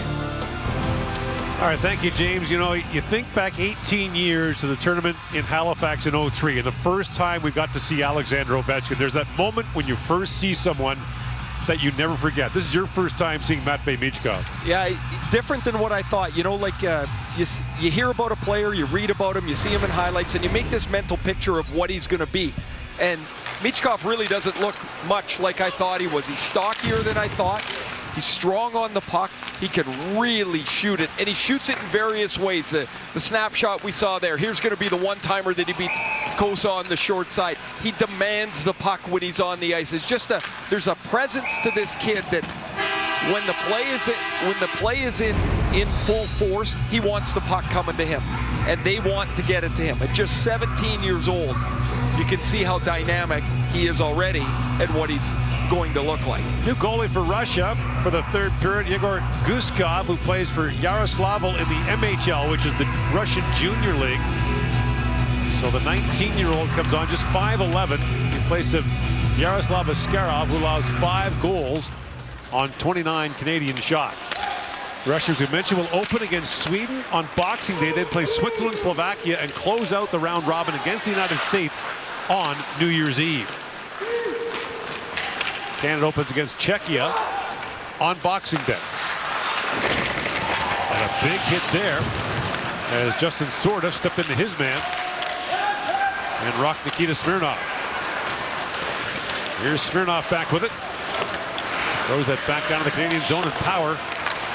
Finds right. Kustadinov picks it off. Kustadinov rink wide for Michkov. Shoots. And Kosa knocks that away. Here's Michkov again. That bounces away.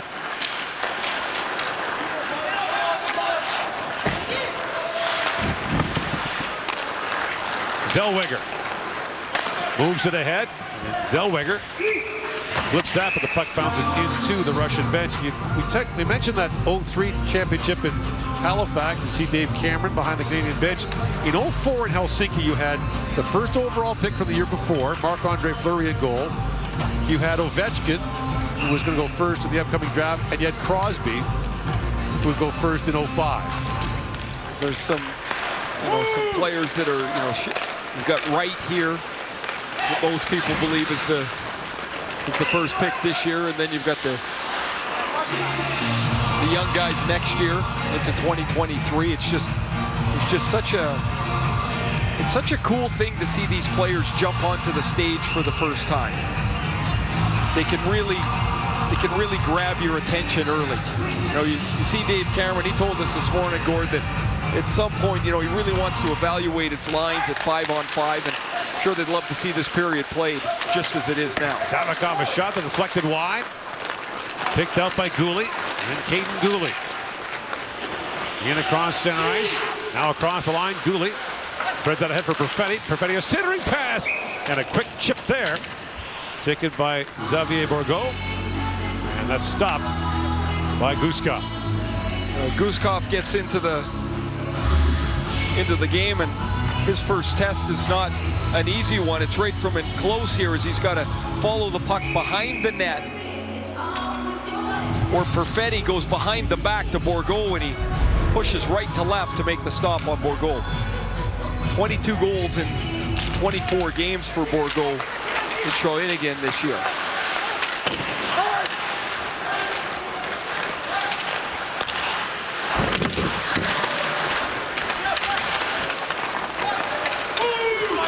Bump back down to the Canadian zone. Lambo's back to pick it up. Carson Lambos, Winnipeg native, first round pick of the Minnesota Wild, moved that back to center ice. We got a penalty, an interference call here. I think this is on Smirnov. It is. Away from the play, Canada will get their fourth power play. Oh, he's late to the hit as Bourque had one-touched the puck away. That's a pretty solid hit that he absorbs. And Canada's power play, including Maverick Bourque, will jump out for the first time in this period. Canada 2 for 3 with 7 shots in the power play. Perfetti looks back to Power. Rink winding goes to Johnson, to McTavish in front of the goal. McTavish back across to Perfetti. Cole Perfetti centers it. That's tipped wide by Bourque. Perfetti back for Power to Johnson. Johnson to Bourque to Power. Slides that down. Johnson to Bourque in the high slot, shoots, and Guskov knocks that away.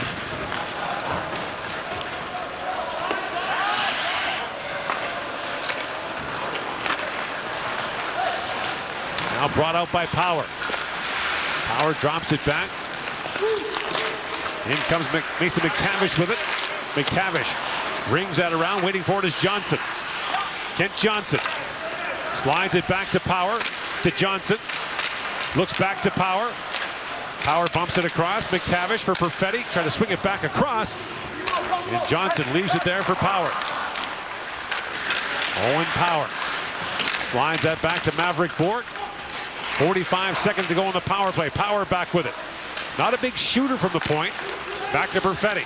Walks it and shoots. It ramps off a stick and wide and bounces back to center ice. I like the movement for Canada. McTavish started down by the net front, and Bourque up in the bumper spot. They ended up flipping around. McTavish moving up into the middle, and out of those different sets, Canada with a couple of decent chances. Jake Neighbors in for Zellweger. Back for Neighbors. Bumps that back to right to Cormier. In comes Wright with it. Shane Wright back for Cormier. Cross he goes to Zellweger. Pass across and Wright with a shot. Glove saved by Guskov. That's a nice save for Guskov. Really sure about himself as Shane Wright gets the opportunity from the top of the circles. And Connor Bedard's in the bumper spot here. Wright shows good control as it Goes back to Cormier and Zellweger, and those two mobile along the line, opens up that chance, and it's really a clean look for Gushkov from that position. Zubov once again getting an explanation from an official. Referees have rotated through this game as well. As Gouli shoots, that's blocked. 2 shots for Canada, that power play, right? Gord, sorry, I'm laughing at Zubov talking to the officials. He never spoke on the ice, ever. He's had a running conversation going over here. Now back at the point, and that shot by Mohamedulin trails wide. The other thing is Oleg Znarok, as we mentioned, the longtime former coach of the Russian national team, is an assistant here, and he's very active behind the Russian bench, as he was behind the national team bench.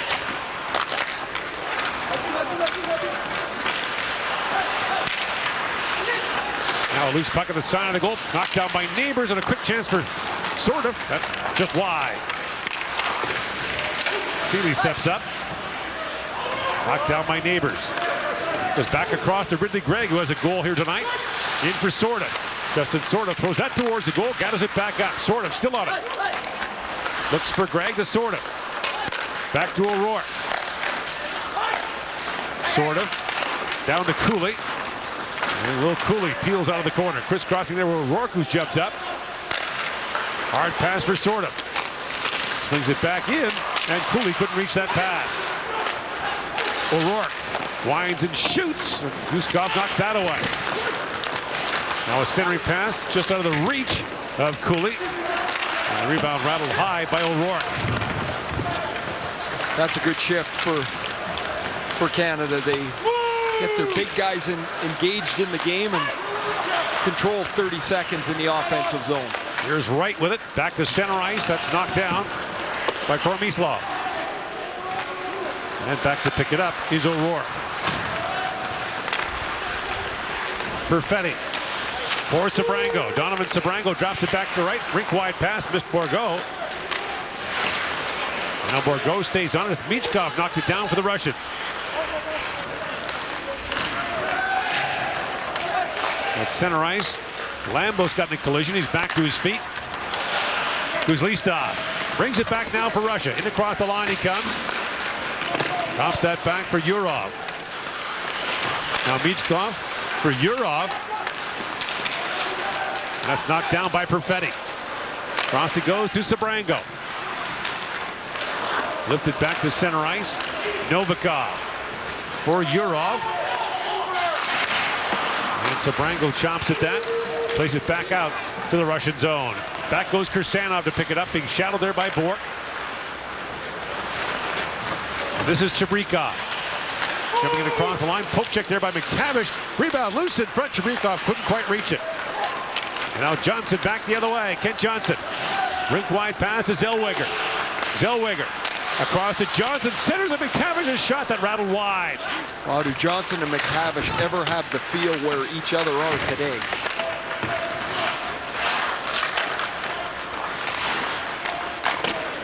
Now bouncing puck at center ice, knocked down by Owen Power. Cross he goes to Zellweger. Lead pass to Johnson. Here they come again. Drops for McTavish. Shoots. And Guskov makes the save. 5-3 Canada leads. It's pre-tournament action for the 2022 World Junior Hockey Championship. Well, the Crave homegrown original comedy sensation critics call obscenely funny and brilliant is back with all new episodes. Letterkenny, new season Christmas Day, only on Crave. Nothing says Christmas like Letterkenny. No, of course not. For the fellas.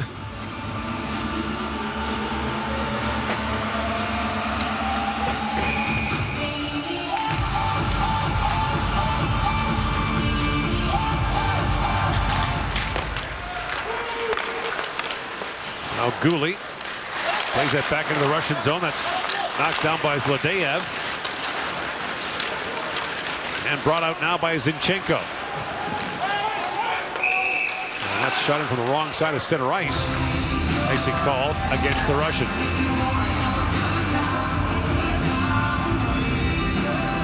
Well, both teams will get, and the same, I guess, with everyone else in the tournament, but the Czechs and the Swiss who didn't get to play today, but they'll get some game film to look at their team, see what worked, what they thought might, but didn't, or what exceeded their expectations. And I mean, for Canada, it would have done them no good to play a team not on their level. I mean, it was important to play somebody like Russia here in a game like this. So this was supposed to be their third pre-tournament game, so you always want to play a tough one before you go into the tournament. Canada will take on the Czechs on Boxing Day, as you mentioned, and close against the Finns on New Year's Eve. The Russians are in a much tougher group. It's based on the standings from the year before. Now a steal. And the centering pass is knocked down as Denoyer got a stick on that. Sweden, Switzerland, Slovakia, and then the U.S. on New Year's Eve for Russia. Lead pass to Pashin. Bouncing puck was knocked away and scooped up there by Ryan O'Rourke. Plays for Sault Ste. Marie in the Ontario League. Sealy around to O'Rourke. Shot back to center ice. Tutney couldn't gather up the rolling puck, and now Mohamedulin has it back for the Russians. Podomaryov sends that down, and a race for it. O'Rourke gets there. Tangles with Tutnev. And at the line, it's held by Permislav. Here's O'Rourke on it now.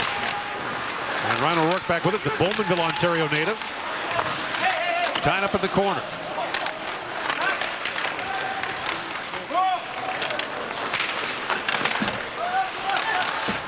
They're battling the corner for it.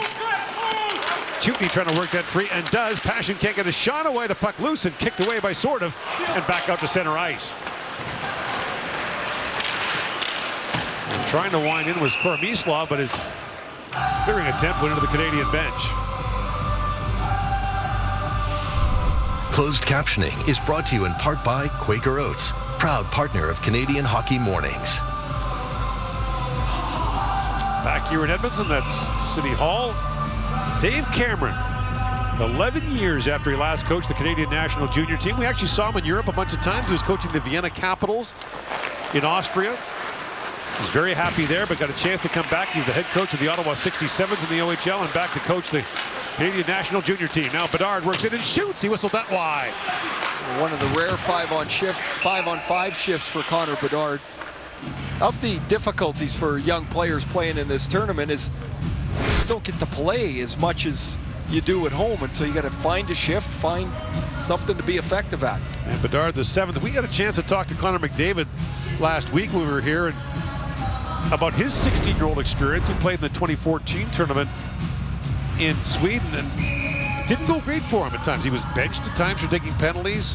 I found it interesting that Connor McDavid said he wasn't sure he felt like he belonged at the tournament as a 16-year-old. And you're like, it seems so absurd to think of that now. But at the time, you're a 16-year-old kid. Perfetti centers it all alone in front. Bedard scores! He belongs. On cue.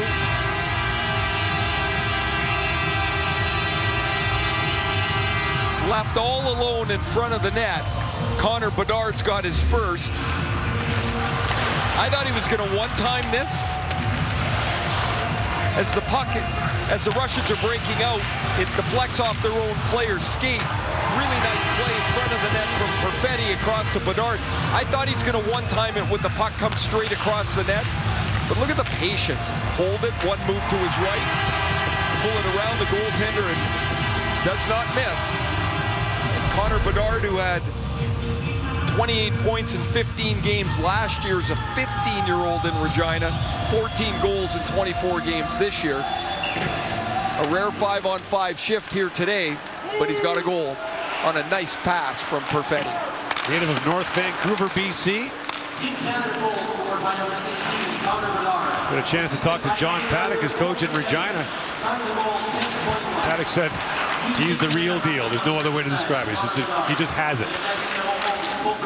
You can't define it, but you know it when you see it. And Paddock said he's got it. Oh, so there's a goal for Michkov, a goal for Bedard. That's the 2023 guys on the board today. Power puts it high in the air, back to center ice, past the midway point now of the third period. And Mason McTavish whistles that back down to the Russian zone. Nikita Smirnov. Drops that back, and here is Mohammadulin with it. He'll play a ton for the Russians in the tournament. Runs their power play.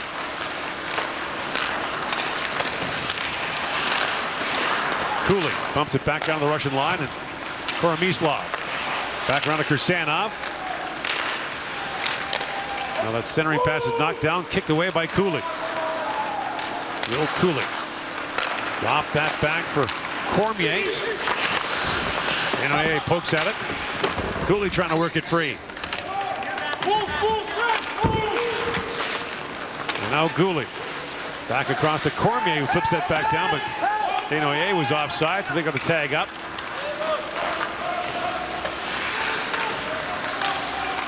Zinchenko rolls that down slowly, handled easily by Kosa, and Cooley brings it back across to Cormier. By the way, the officials will be international crews this year. Last year was all Canadian officials because of the border closures. So we're back to full international crews at this World Junior Championship. Nifty move there by Chuknev. Feeds it back across to Pashin. That handcuffed him. Pashin. He in the corner with it now. Got tied up there by Neighbors. Pashin stays on it. Takes the return pass and shoots. And Kosa got a glove on that, but the puck was played with a high stick. And the face-off will come outside. 8:08 to go here in the third period. Connor Bedard's on the board for Canada at the age of 16.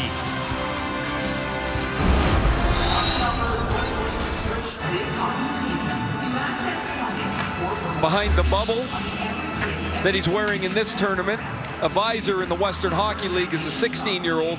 Connor Bedard takes the Perfetti pass and just shows awesome patience 5 feet from the net. It's one thing to have the patience. Don't forget, I don't think Connor Bedard's played 6 or 7 minutes today. So to have that patience while you're standing there, to accept the pass and to still not panic and shoot it right away, is the mark of a score. We asked Connor McDavid what advice he'd give to a 16-year-old playing in the tournament. He said turn off social media. Right away he said turn off social media. McDavid felt like paying attention to it just made things snowball for him.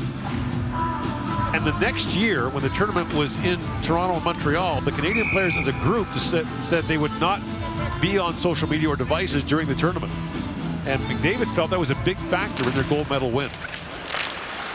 So much pressure on the players anyway, and if they're worried about what everybody else thinks of them, it becomes even more difficult. Especially when a lot of those everyone else's are anonymous. Sure. Jake Neighbors works it back in. Here's Smirnoff back for it. Knocked down by Sorda, but that's taken away by Svechkov. Kuzlitsov works in and whistled that wide. And now Kuzlitsov try to move it back in, but Bork, a little cold shoulder there on Chabrikov. And here's O'Rourke with it. Up ahead to Neighbors, who chips it down to the Russian zone. And Guskov out to play it. Canada won the semifinal matchup a year ago, 5-0. Went on to lose the gold medal game to Team USA. The Russians lost the bronze medal game to the Finns. Igor Larionov was their coach last year. Kustadinov works in. Centers it. And that shot taken by Yurov goes off a stick, up and out of play. So Canada comfortably in front here, 6-3. And it's been an odd period and a bit for Sebastian Kosa. He hasn't had a lot of work. He's given up the 2 goals, and one of them a sharp angle shot from Pashin that beat him from almost along the goal line. And I would suspect the goaltending lineup looks as though Garand will start the first game. He was terrific in his stint today, 28 minutes that he was in, 1 goal on 15 shots. Now Bedard back out there for Canada. By the way, Canada plays back-to-back games December 28th and 29th against Germany and Austria.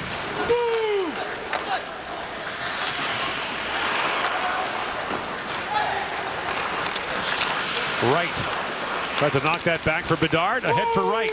In comes Wright. Drop pass for Lambos. Across to Sabrango, shoots. And the stop made by Guskov. Wright feeds that back to Sabrango. Little pass finds Perfetti. Wright poking at it, but it bounces away, and Sabrango has to retreat to center ice.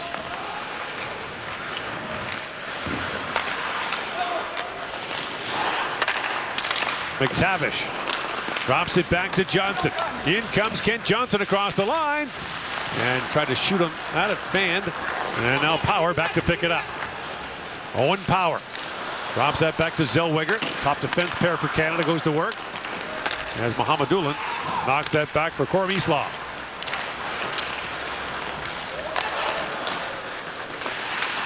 Ponomariov moves that in.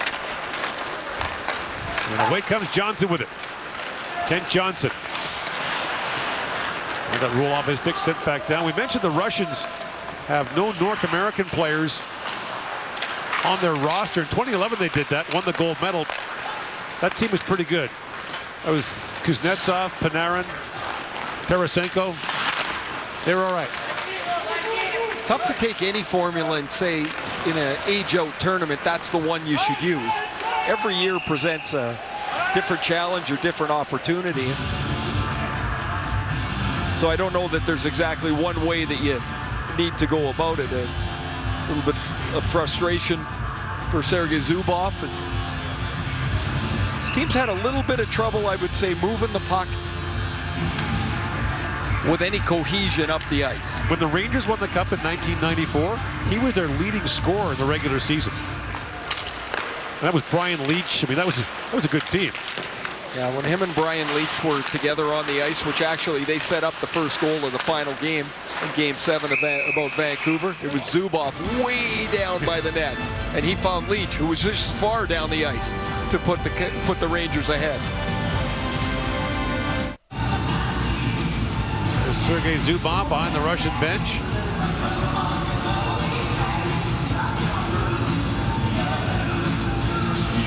He was so good with the puck. He would just stand there and you would come at him and try and take his ice away, and he would just stand there like a statue, and then he'd pass it right through your feet. He was so good with the puck. Named to the Hockey Hall of Fame in 2019. He was a World Junior gold medalist for the then Soviet Union in '89, won an Olympic gold medal with the... Oh, look out. There was a hit at center ice, and Desnoyers taken down, and he's limping back to the Canadian bench. That looked awkward the second that he went into the boards. Desnoyers very slowly back to the Canadian bench. Of course, Canada lost Kirby Dach last year before the tournament began in a pre-tournament game right here. And Desnoyers is heading down the tunnel, I think, towards the Canadian dressing room. Svechkov drops that back to Husnudinov, and a sharp angle shot taken there by Svechkov. Goes off the side of the net. Now picked up by Sorda. Justin Sorda. Up for Neighbors. And Husnudinov back for it. 3:45 to go in the third period. Edmonton and Red Deer will play host to this year's tournament. Red Deer playing host to games for the first time since the 1995 tournament when Canada won gold. As that sharp angle shot is stopped by Kosa, he'll hang on. That was during a lockout year. That was the first of the so-called dream teams for Canada. Well, look at this play as Desnoyers goes into the boards and his left foot is extended and folds back on him. He doesn't really put much on it, much weight on it as he heads to the locker room. And it was a hard look for him there.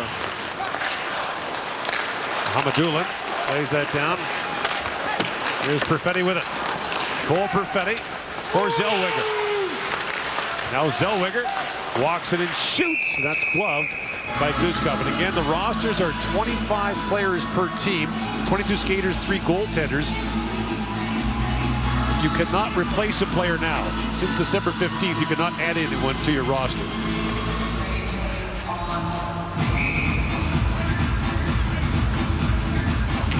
Hopefully it's not as bad as he looked. Actually, he's coming back on the bench. Back on the Canadian bench, but that's a great sign.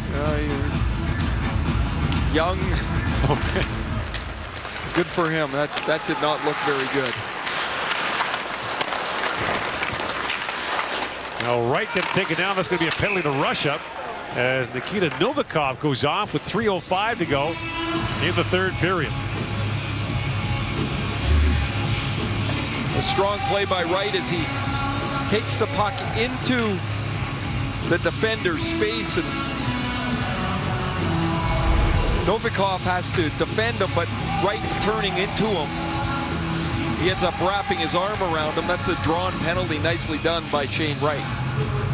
So McTavish comes back out with Perfetti, Bourque, Johnson, and Power.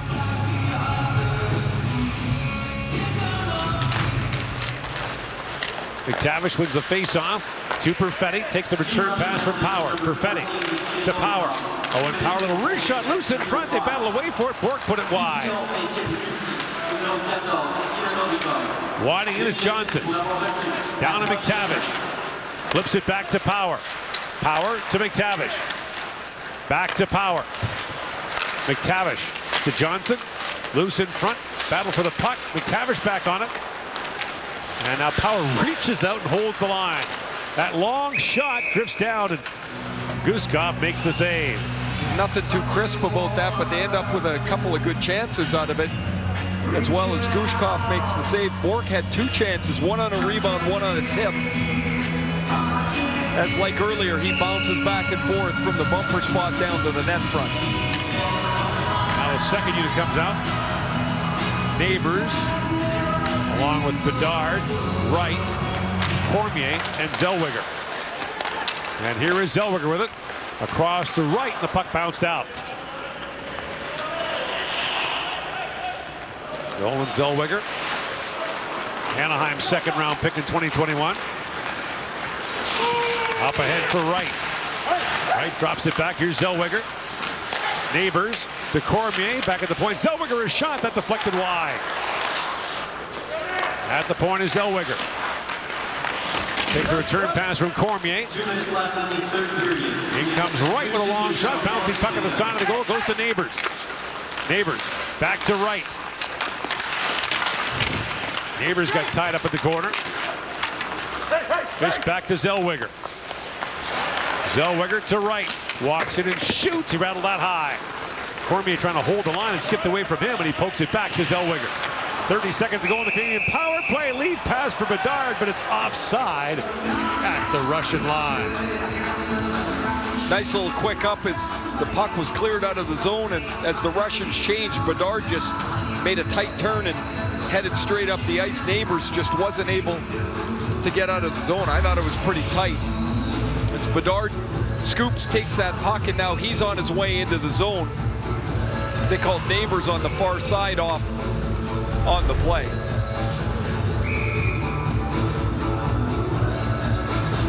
McTavish back out there for the face-off. Shovel back to center ice, and Power slides it across to Goulet. Now Perfetti up for McTavish, picks up the loose puck. Mason McTavish in the corner with it. Back for Goulet. Canada with 2 defensemen out there at the end of this power play now. Power for Goulet. McTavish walks off the boards, drops it down to Perfetti. 2 shots for Canada on that power play. Out of the box comes Novikov. That's flipped wide. Power flips it there to Perfetti. Cole Perfetti across the line, flips it there to Power, jumping up. Oh, and Power, a centering pass, flipped just wide by Bourque. Inside a minute to go now in the third period. Drop pass there, score! Husnudinov drops it back, Michkov again. He's got his second at 6-4. The 2 best players on the Russian side today, Merit Husnudinov, a second rounder of Minnesota in 2020. And Matvei Michkov is going to one-time this. This is a rocket. Quick, and it beats Kosa again. But it's Husnudinov's speed that pushes Canada back deep into the zone. Sabrango backs off. Husnudinov leaves it on the tee. And Michkov makes it 6-4. Matvei Michkov, who burst onto the scene at the Under-18 Championship in Texas last spring. makes his presence felt here in the pre-tournament. He'll be someone to watch this year, next, and who knows beyond that.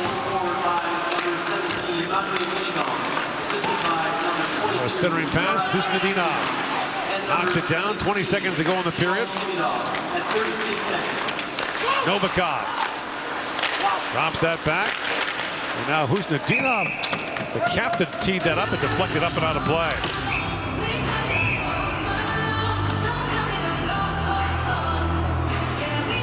Also, Canada will get a win to a couple of days to prepare for the Boxing Day opener. Lots to tighten up defensively. I would say they gave up a little bit much early. That Garand was terrific. Not a great day for Sebastian Cossa in goal here, as he gave up the 3 goals in relief of Garand. But lots to like offensively. The power play was good. They got some goals from people that are supposed to score them. And Michkov, another shot there with 5 seconds to go in the period. That kid falls out of bed and shoots the puck. Man, it's on his stick and it is off in a hurry.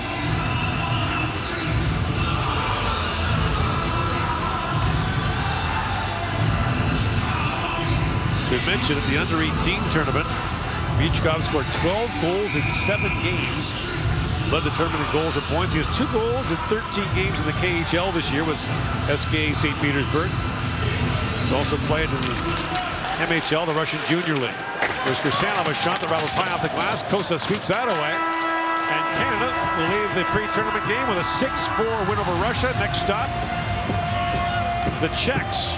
On Boxing Day, the Russians will head down to Red Deer and face Sweden on Boxing Day. With the player of the game presentations and then the Canadian anthem. Final shots 38-26 in favor of Canada.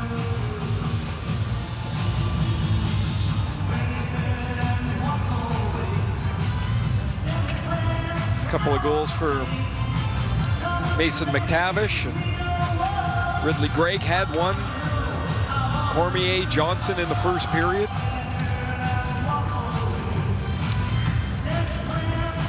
Connor Bedard in the third.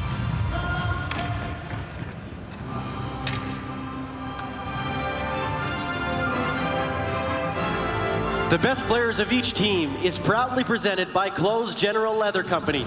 Each winner is awarded a pair of handmade leather gloves. Recipients will receive their award after they exit the ice. Best player of Team Russia is number 17, Matvei Michkov. Likely not his last. No, I don't think so. The best player of Team Canada is number 23, Mason McTavish.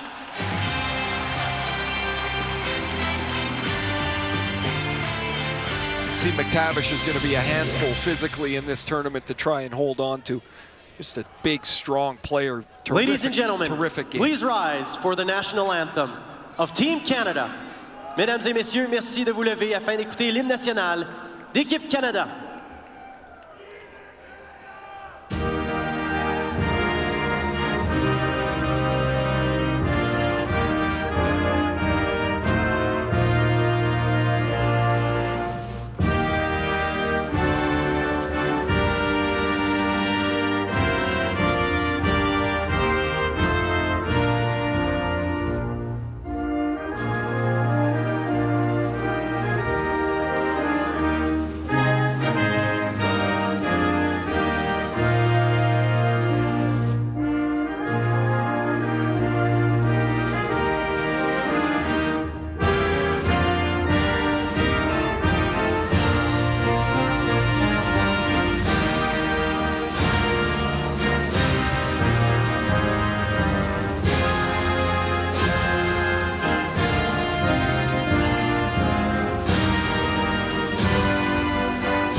The 2022 World Junior Hockey Championship is presented by Esso, proudly fueling Hockey Canada since 1984. By Nike, official gear of Canada's national hockey teams. By TELUS, we're using the power of our purpose to help make the world a better place. Together, let's make the future friendly. And by Tim Hortons, the official coffee of Team Canada.